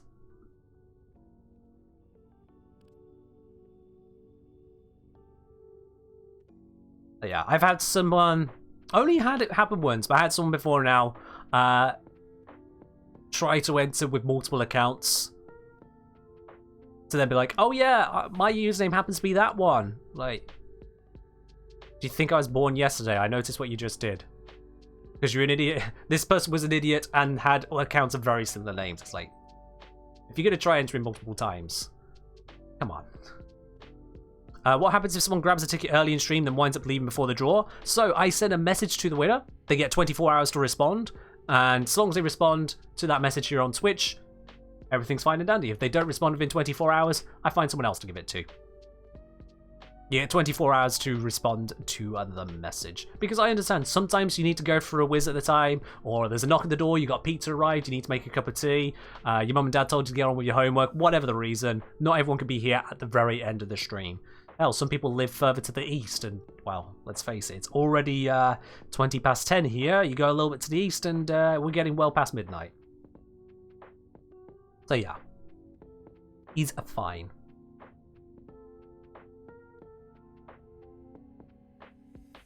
Oh, you mean ask for a reroll, Markov? Okay, different from delegate, fair enough. Ask, it's just saying to pass it along. I can understand. Although, just don't enter. If you don't want the reward, just don't enter. You're just trolling? Oh, alright, I see. Okay, there was just exclamation mark rules. Let me just check this here. Number 4, no bad jokes. Yep, that counts.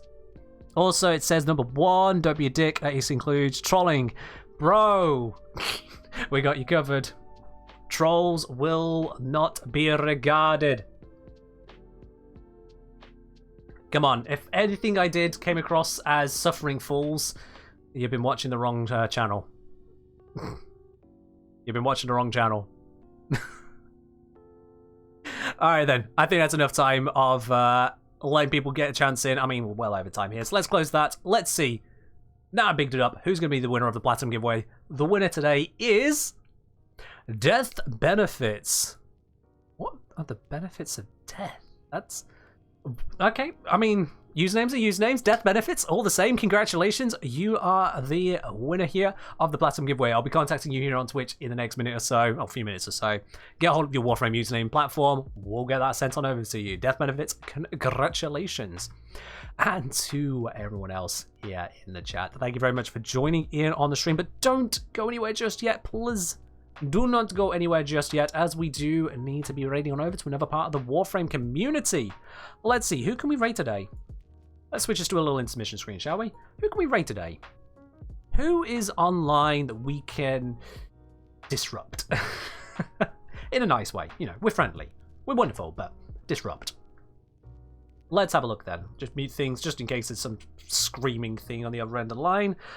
Set this to English because once again, Twitch, every single time I look at it, Twitch forgets I only speak English. Is Neonest live? Good question. I don't see Neonest in my initial listings there. No, I don't see a Neonest today. Oh, that's interesting. Raid means swarm? Yeah, let's make it a swarm today. We'll make it a swarm today. Who are we gonna swarm? Pupska's live? Yeah, we could swarm Pupska. Let's do it. Let's do it. We're going to swarm Pupska. I almost typed /swarm, Ray. Alright. This, I'm just popping in now. This is going to be the message I would like you guys to send.